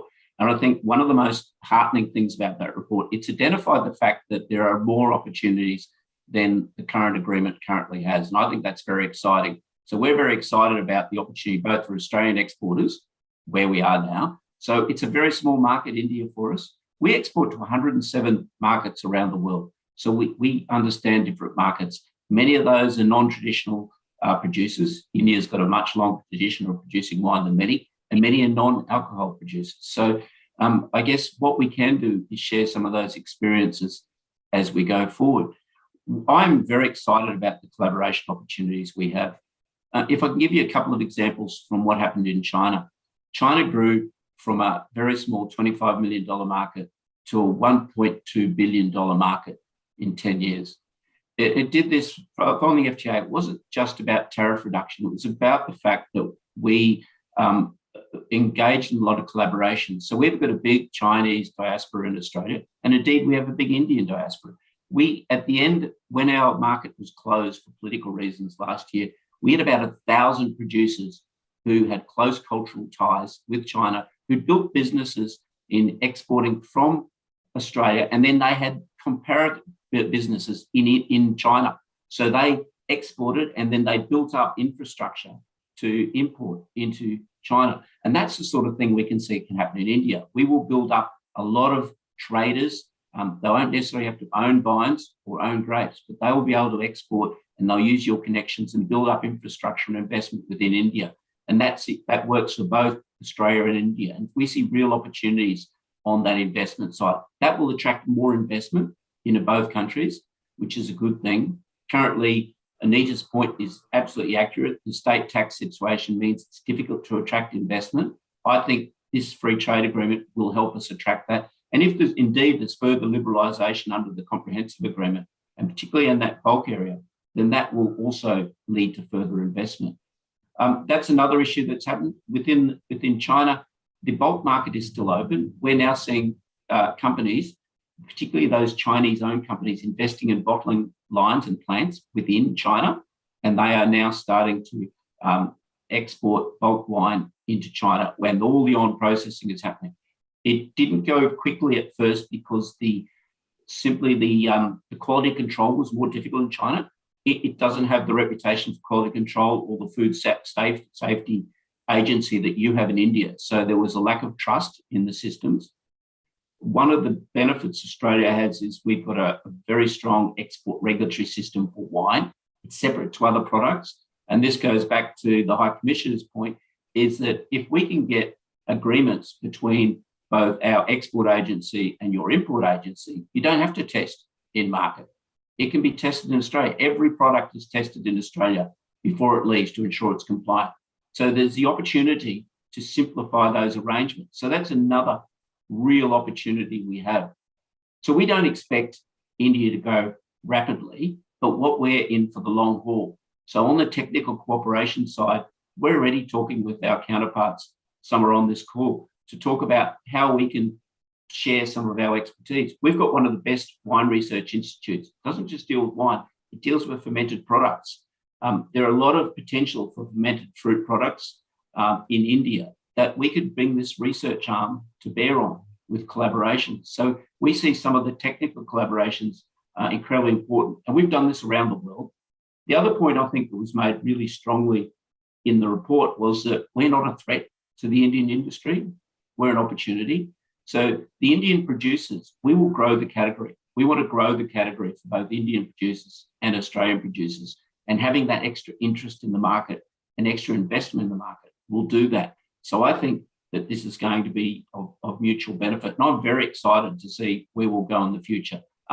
Again, let's use this as a starting point, get that dialogue going. Let's get some of the regulations and get some of those mutual acceptance agreements, between our agencies, our food safety agencies, and there's great opportunity. So I'll stop there, but thank you very much. Thanks. I'll come back to you with another question a little later. And we'll make sure that you leave on time to catch your train. Dr. Badrinarayan, come back to you.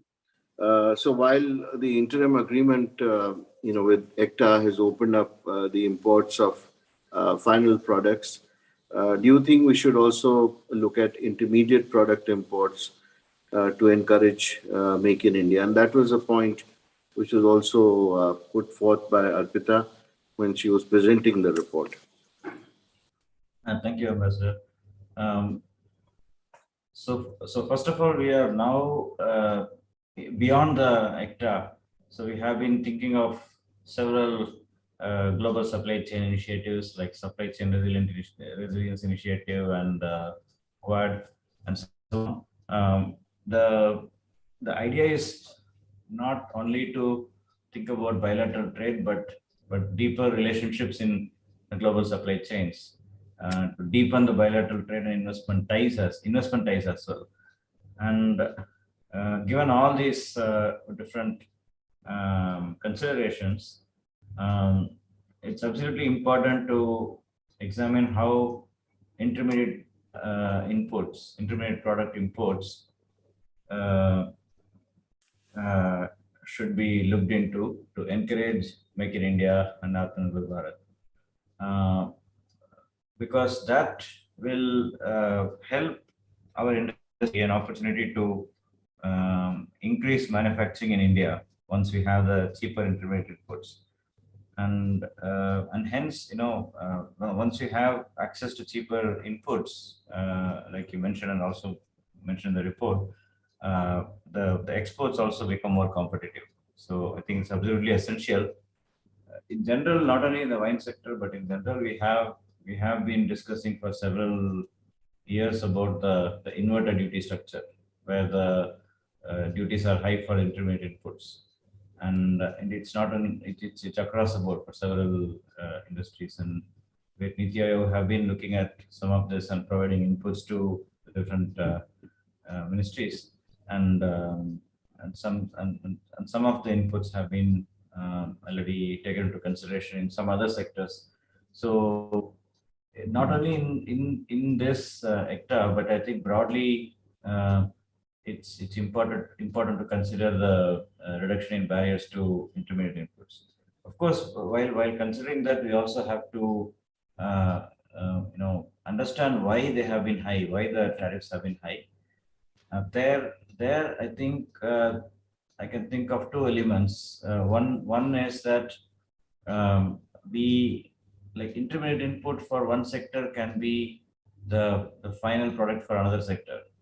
So the policymakers have this dilemma of whether to keep the intermediate inputs cheaper for the downstream industries, or to protect the domestic sectors that produce those intermediate inputs, and by keep the tariffs high for that.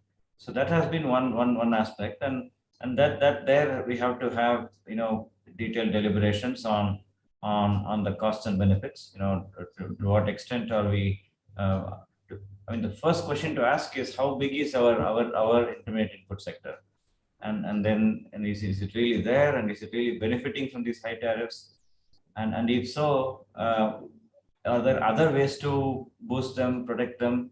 Instead of tariffs, why don't we give them some other kind of identify their other constraints, cost constraints, and help them reduce those constraints. And if that is not at all an issue, which happens in many cases where some of these are legacy tariffs, then it's easy without affecting anyone. We can just reduce those tariffs. So I think this requires a detailed analytical insights, and I think some of that fortunately has already been done by Arpita and team in this book, in this report. So I'm looking forward to reading that, looking at these aspects more closely, and also getting more input from them, and also from the other panelists here. So my broad answer to your question, Ambassador, is yes, we should think about reducing those barriers. But having said that, we have to consider all the pros and cons of that, and why the whys of why they have been staying high, and so on. So thank you. Okay. Thank you so much. Neeta Kapoor, the questions that I want to ask you next are, what are the key issues that are faced by the industry in India, and how can the government and industry work together so that trade agreements benefit the wine industry? I think you touched upon that point in your earlier answer, but a little more elaboration would be good. And also, if you can talk about some measures that have been taken by your association for enhancing B2B collaborations.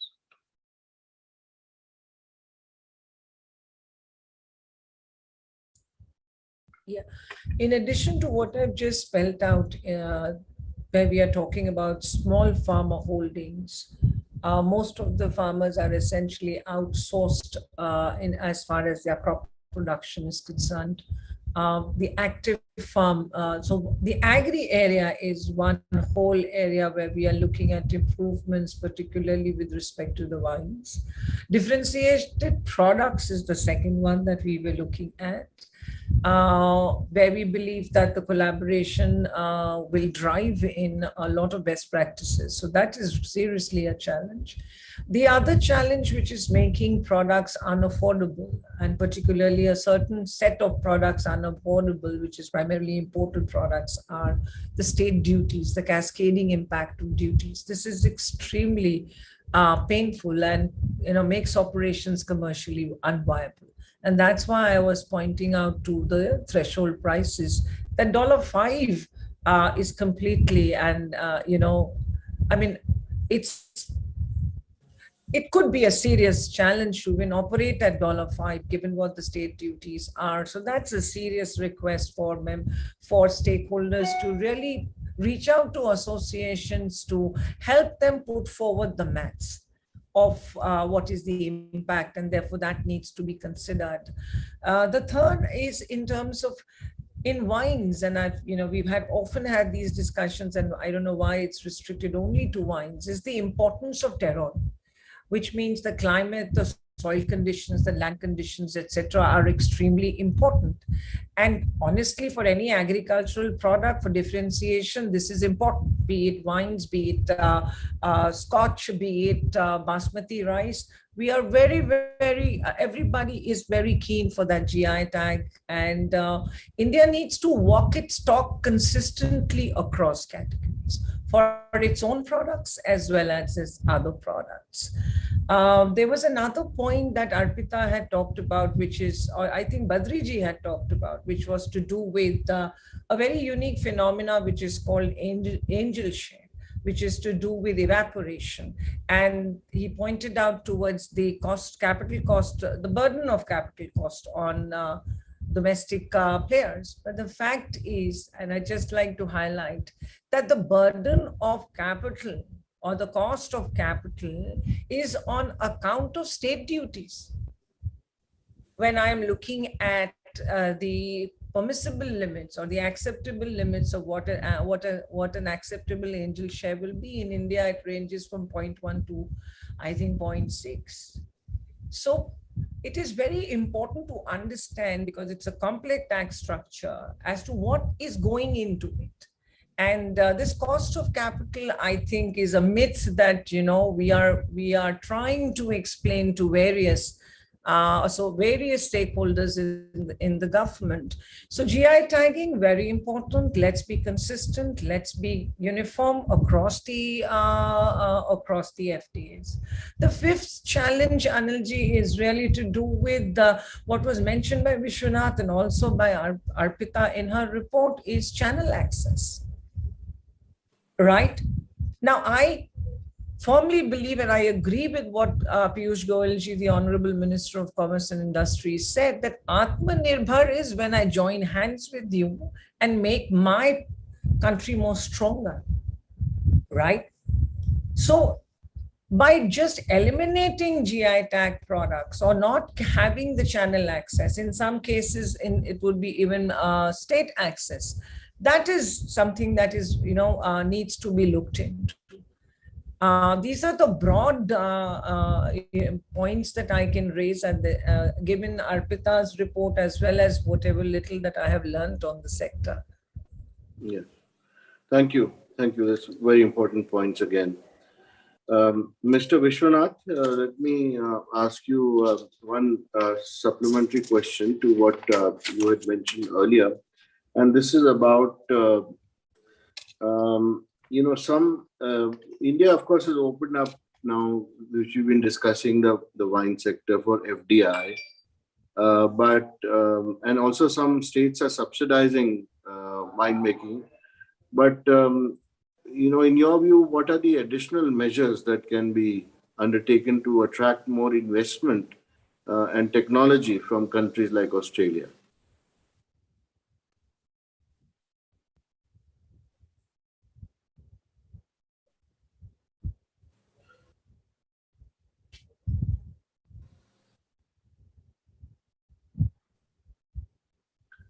Is Mr. Vishwanath here? I can't see him on the screen.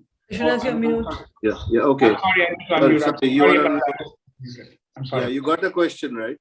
Yes, I did. Yes, I did, Ambassador. Thank you, Ambassador. I think I was I know what I was saying, Ambassador, is that, you know, to get a serious investments into the country, what we need to start looking at would be the whole issue of ease of doing business.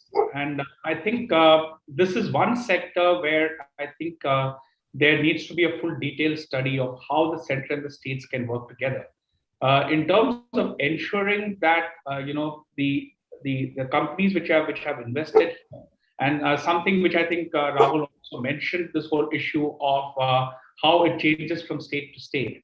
And, you know, a better understanding of these issues and, you know, and trying to iron out those issues is what will bring in far greater investment. You know, if we do not address this, you know, I mean, it is not just about bringing down tariffs or about, you know, looking at the definition of what a particular maturation is and other things like that. But investment is a completely different body. One is about trade. The second is about investment. Investment goes beyond the whole issue of just tariffs and about non-tariff measures. It is about the whole issue of what is the ease of doing business. And I think that's why majority of the times when we talk about FTAs, we just talk about trade. We do not go beyond and talk about investment. The second thing is agriculture is a state issue. The whole issue of wines is a state issue. When we're talking about wines, we're talking about products which are coming in from agricultural products.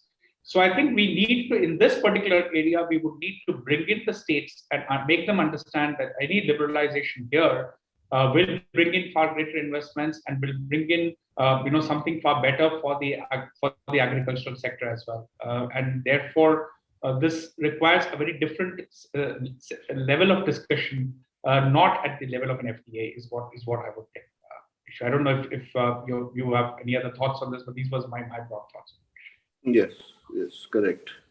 I do think that there has to be some, channel of communication with states so that we can have more FDI into this sector going forward. Con Livisianis, I wanted to ask you about your expectations since you're the chapter chair in agribusiness in the IBC. What are your expectations from the comprehensive agreement, which is supposed to be signed in December or thereafter? The Australia-India Business Council and its new commercial arm, the Australia-India Business Enterprise, sees the comprehensive agreement as the chance to create business opportunities in not only the wine industry, that's just the point, but in other agribusiness sectors such as wool and cotton, sheep, meat, seafood, lentils, there's oil seeds, barley. The other good export industries that we are more than excited about when you're talking about us as a business operation is defence, pharmaceutical products, resources, especially critical minerals, and now that EV, electric vehicles, is on everyone's mind, critical minerals is an opportunity for investment in Australia. It's the other way around. We should not forget the services export market, which is Australia's third largest services export market. Greater certainty, that's where the problem is, greater certainty and transparency on the entry rules will be key to Australian businesses considering entry to India. The trade from India to Australia should also not be forgotten, especially apparel and textiles and other goods that can replace imports from China. On the business-to-business aspect, and also in the investment arena, businesses do a due diligence. They've got to go through a check and find out what's on the other end of the line and what is going to be available as an opportunity to make a profit. And to do that, you've got to have total transparency. And I've always worked on the basis that, as I mentioned earlier, that we work on trust and patience.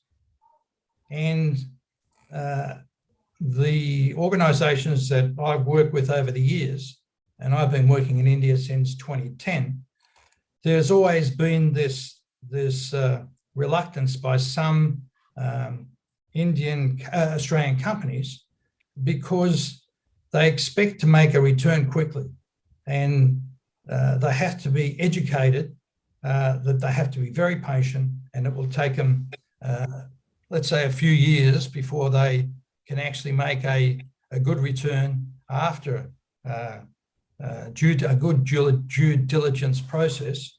And I also want to make a comment on Make in India.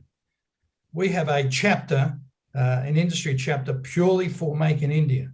And we are so keen on us supporting anything that can be made in India. And we have a structure that allows us to promote that in a way that we hope everyone understands that the Australia-India Business Council supports Make in India. Thank you. Thank you.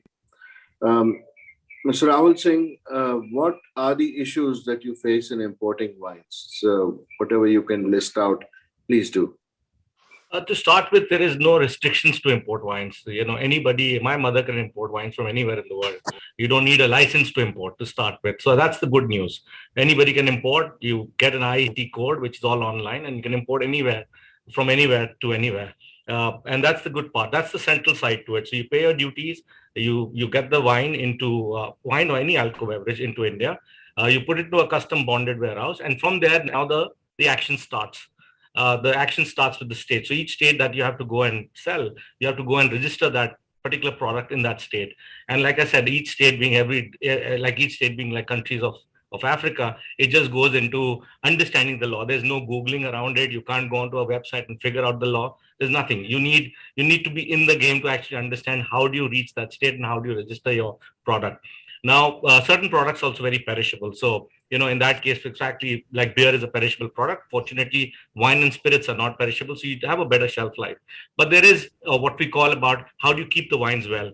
If you go and see these bonded warehouses and the other places, there are very few people who actually preserve the wines well. They'll keep it in chill compartments, they do it. So there's a lot of education and, understanding of the product, which they don't understand. First and foremost, everybody thinks about spirits, like if you have to import, the maximum margin we'll make is in spirits because everybody sells spirits. So spirits becomes the big one. But you have to understand both beer and wine are low on alcohol. It is something what the hotel or the restaurant industry should actually promote, because that's something which goes well with your food, and that is exactly what we actually talk about within the association, where we talk about promoting low on alcohol beverages and basically going as an accompaniment to your food. You're coming here to have a good time. You're coming here with your friends and family. And at that time, a wine really goes well with the product. But coming back to the point where, how do you reach the state? Some states will have very high duties and tariffs and a lot of label registration fees. But there are certain states which have really taken up a big step. Like, for example, Delhi, for example, Haryana, Karnataka, Maharashtra, you don't have very expensive label registration fees. You can register anything. If you even go to 6 states in India, I would say you got a significant amount of the business to start with. So if there's anybody who's importing, go to the 5 or 6 states or 5 or 6 cities, if you want to call it like that, and you'll be pretty good with that. The other thing is, these are products which are produced by these countries where we talked about GI tags. These are those, it's like our country liquor is their country liquor. So I can't make a soju in India. It has to come from Korea. I can probably make it, but I can't make a Haldiram Bhujia in China. I can make it, but why would I do it when I can make it very well in Bikaner, to export to the world? So there are certain things which are key to that particular country. A champagne has to be made in a particular area and province. You cannot make that in Nasik. You can make a champagne look-alike, but you can't make a champagne. So coming to that point where you need to actually address this. We are a one world today. Everybody has to embrace the significance of diversity. We need to. What is this import? $350, $400 million. It's actually nothing. So where is the fear? Where is the taboo here? Let's promote each other's products, and that's what it is all about. That's what the world should be doing. And coming to the point on country liquor, for example, India has 2/3 of our sales of alcohol beverages country liquor. You'll be surprised. We are not even allowed to sell our own country liquor in the HoReCa trade. You can't go to any restaurant and hotel in India and get a country liquor. And there are certain country liquors we make which are really good, but it's the taboo, it's the fear that country liquor means it's for the downtrodden, it's for the poor guys, it's coming out of a poly bag. It's not. There's certain country liquors India makes which are world class. And that's exactly what's happening in the world. So people are producing great products across the world. We need to embrace it, and it's vice versa. Our country liquor should be sold across the world. We're making certain really good products out of here. So it's a bilateral situation that we need to do. And from our industry point of view, we need to have more on our menu, and that's exactly what we want to do. And I'll tell you, over the last 10 years, I've been in business. In this particular business, the wines and the low on alcohol beverages have only gone up in numbers. I can tell you the city that I belong to, it's Gurgaon. I can get 1,500 different wines in the city, 1,500 different SKUs. That's a lot of wines. And that's the good part. So all the efforts that have been put in by everybody on this panel and otherwise is actually promoting this culture. And that's exactly what we need to do. We are the last mile. We will do whatever it takes to actually promote low on alcohol beverages.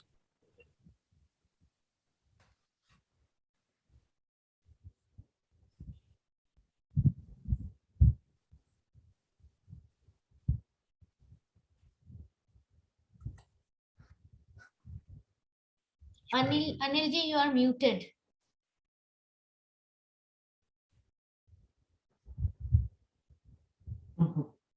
Hello. Can you hear me? Yes, we can hear you. Okay, sorry, I went off for a while.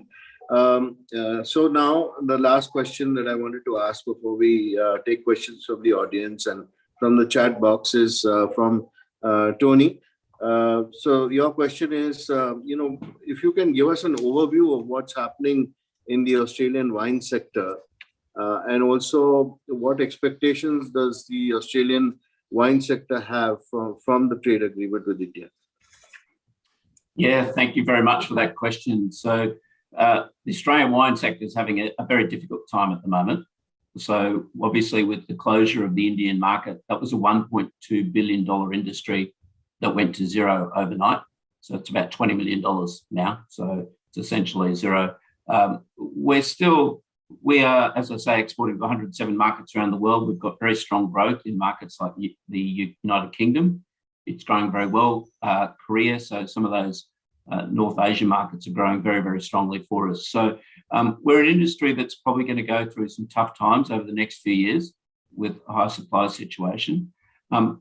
We don't see India as a short-term fix.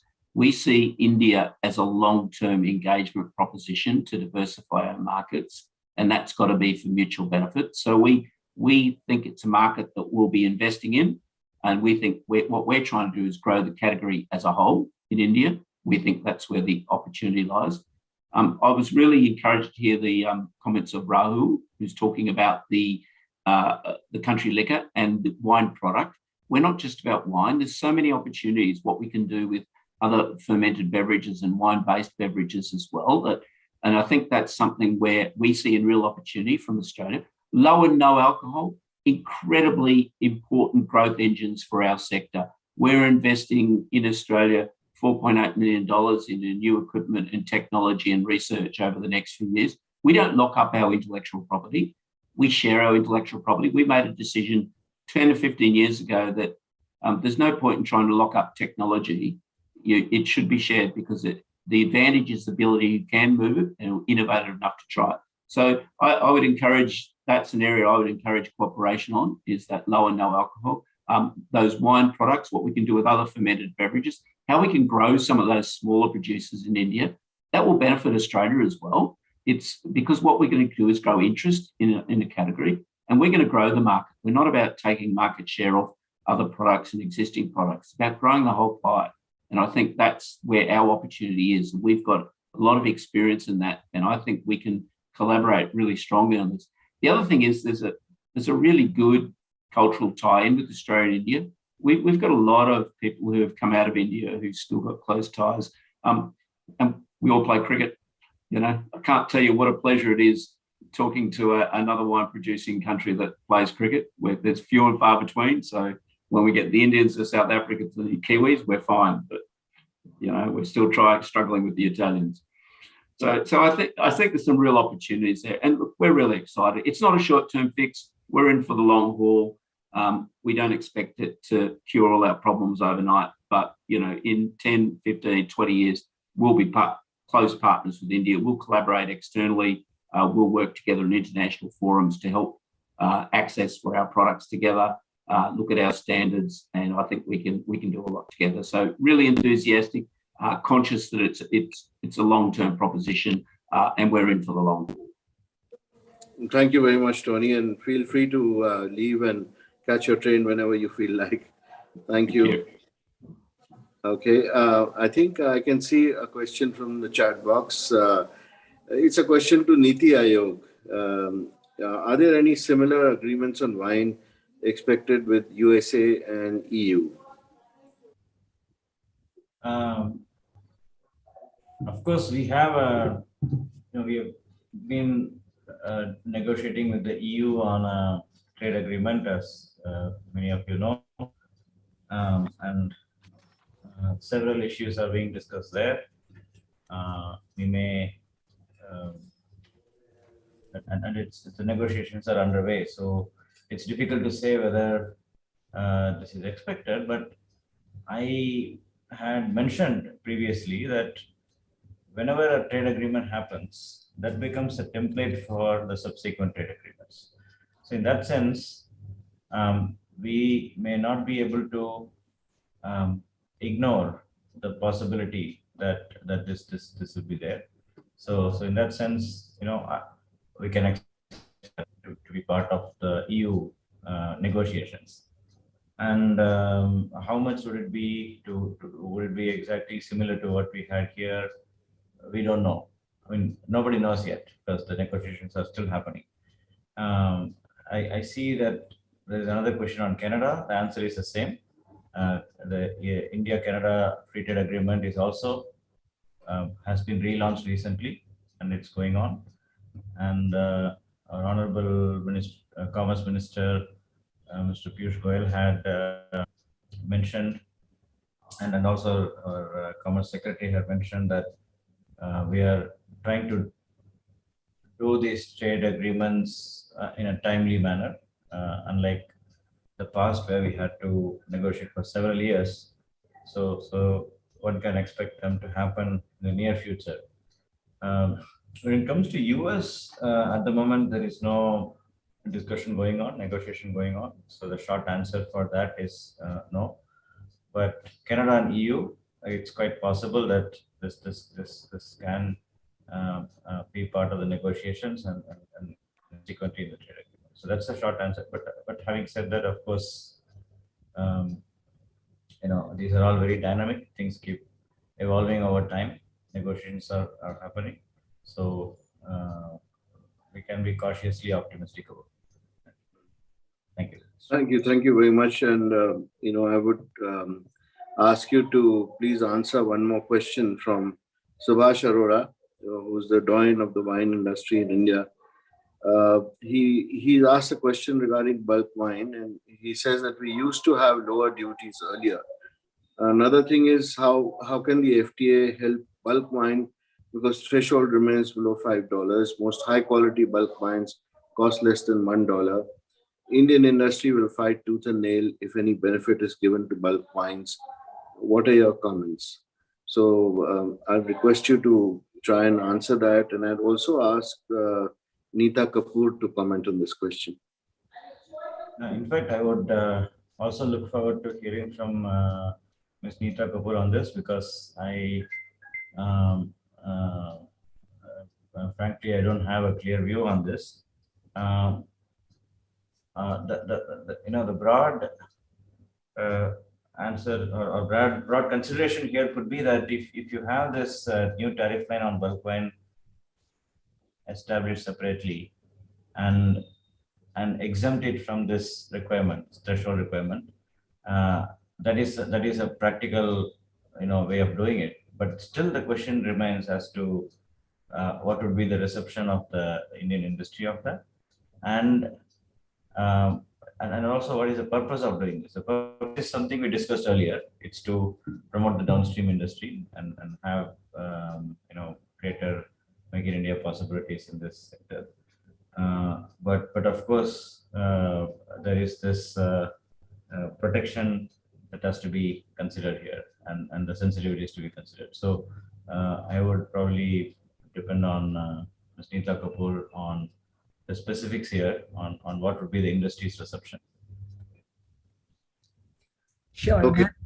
Yeah. Please go ahead. Happy to come in. So first and foremost, I'm going to draw parallels with the spirit industry so that everybody understands that bulk wines are not here, or bulk is not here to awash the domestic industry. It doesn't happen that way. But before I do that, I want to remind everybody that here we are talking about an industry which is 2.3 million cases, which in the total spirits industry and the spirits opportunity of this country is a rounding off error. It is decimal. And if we are talking about better agricultural best practices, if we are talking about scale, if we are talking about export opportunities, then like any other sector which wants to talk about level playing field in the erstwhile pre-liberalization period, needs to go back and look at history and understand that partnerships, collaborations, technical knowledge, expertise experience and exposure is extremely important for India to grow. So that having said that one piece, now let me give you a parallel about what is the quantum of bulk in a spirits industry, which in the last count, I'm saying, giving you a number of 327 million cases, all products put together. Bulk is only 2% or less than 2% of the industry of a 327 million case. And of a sector and a category that is projected to grow at 6.8% for the next 10 years. Whereas a wine sector is talking about a 3.2% growth rate likely in the next 5 years. So look at the perspective, stop crying wolf. A bulk that came into India as BII, what we call Bottle in India, generating employment, offering not just the center, but also the state exchequer is only 2% and less. So bottled in India and bottled in origin in this country is the total of 4.8 million cases of a 327 million industry. So let's get the perspectives clear. And let's be honest and transparent when we are talking to the government stakeholders to say what the country needs. That is and I'm happy to share data, details, information with people to bust these myths. I hope, Batriji, I've been able to answer, and I hope I have been able to. I know Subhash Arora is a passionate about wines, but I'm just saying, open up your mind. Let's take that step out. Thank you. Thank you. Thank you for that clarification. And it'd be good that if you could again share the data with Niti Aayog, it would be very useful indeed. There's one last question that I see here, and I suppose this will again have to be answered by Dr. Badri Narayan, and that is about India introducing a scheme. This is from Chandan Kumar. India has introduced a scheme named Merchandise Exports from India Scheme, MEIS. Under this scheme, India provides compensation in the form of duty credit scrip to exporters who are in loss due to paying duties. It has kept the countries in 3 categories for providing incentives. Category A and B avail significant incentives, whereas Category C is not provided any incentives. And it was interesting to see that India has kept Australia in Category C. Kindly give your comments. Yeah, thank you, Mr. As I think Mr. Anu has replied here already. MES has been, under withdrawal because of the WTO compliance issues. We cannot have export subsidies, explicit export subsidies, so that has been an issue. So I think this whole question becomes, not so relevant now. But yes, in principle, the problem is, appropriate when the MES scheme was there, and now that it's not there, so I think this question is not, this doesn't arise actually.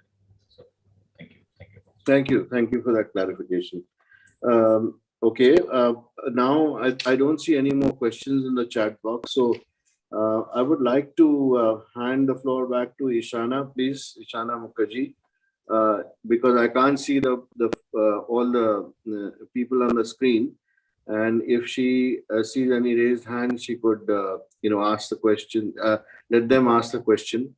Otherwise, we'll move towards the end of this webinar. So there's one last question in the chat box. Okay, go ahead. Just please read that out. Can India be a hub for import of bulk wine from Australia and distributed in South Asia and ASEAN? Right. So who would like to answer that question from the panelists? Anyone? Neeta Kapoor, would you try that? I was hoping Con would step in. But Nilesh, it's a great idea, but it's so far away from what we are discussing today that if, so I would say, let's at least take these small baby steps to kind of overcome the challenges and address, being a hub. I'm all for it, but honestly, don't have a path to this. Because there are too many challenges on the way, Nilesh. Right. Okay. I agree, and I see it as a long-term strategy. I believe, like Nita has said, that you have to solve what's happening in front of you at the moment. That pathway is between now and, let's say, the end of this year to get through the first stage.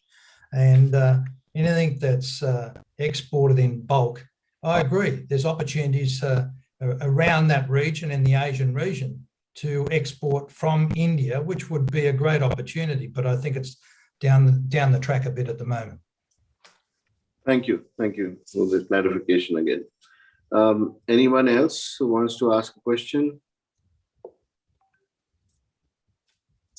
If not, then Eshana, you could proceed to wind up. Yes, sir. As we conclude this panel discussion, on behalf of ICRIER, I would like to thank His Excellency Mr. Manpreet Vohra and Her Excellency Ms. Sara Storey, Mr. Kuntal Sensarma, Ambassador Anil Wadhwa, and our panelists for gracing the occasion with their presence and launching the report. Thank you for taking time out of your busy schedules and attending the event. We would especially like to thank Deepak sir for his continued support. We would also like to thank International Spirits and Wines Association and Confederation of Indian Alcoholic Beverage Companies and companies members for their support. We are grateful to Anil sir for moderating the panel discussion and all the esteemed panelists for a vibrant discussion and their valuable inputs on the topic. We would also like to thank Ms. Tara Nair for copy editing and Mr. Shanu Kapila and his team at Academic Foundation for publishing the report. I thank all the guests who joined us today and helped us make this event a successful one.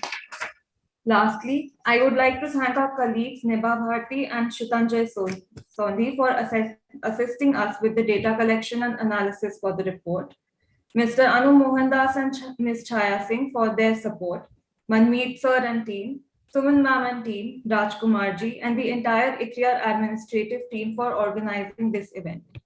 The executive summary of this report will be made available on the ICRIER website post the event. I once again thank you all for joining us today to make this event a success. We now conclude the session. Thank you very much. So wonderful to meet all of you. Thank you. Thank you, Arpita. Thank you. Thank you, Thank you. everybody. Thank you. Thank you very much. Thank you.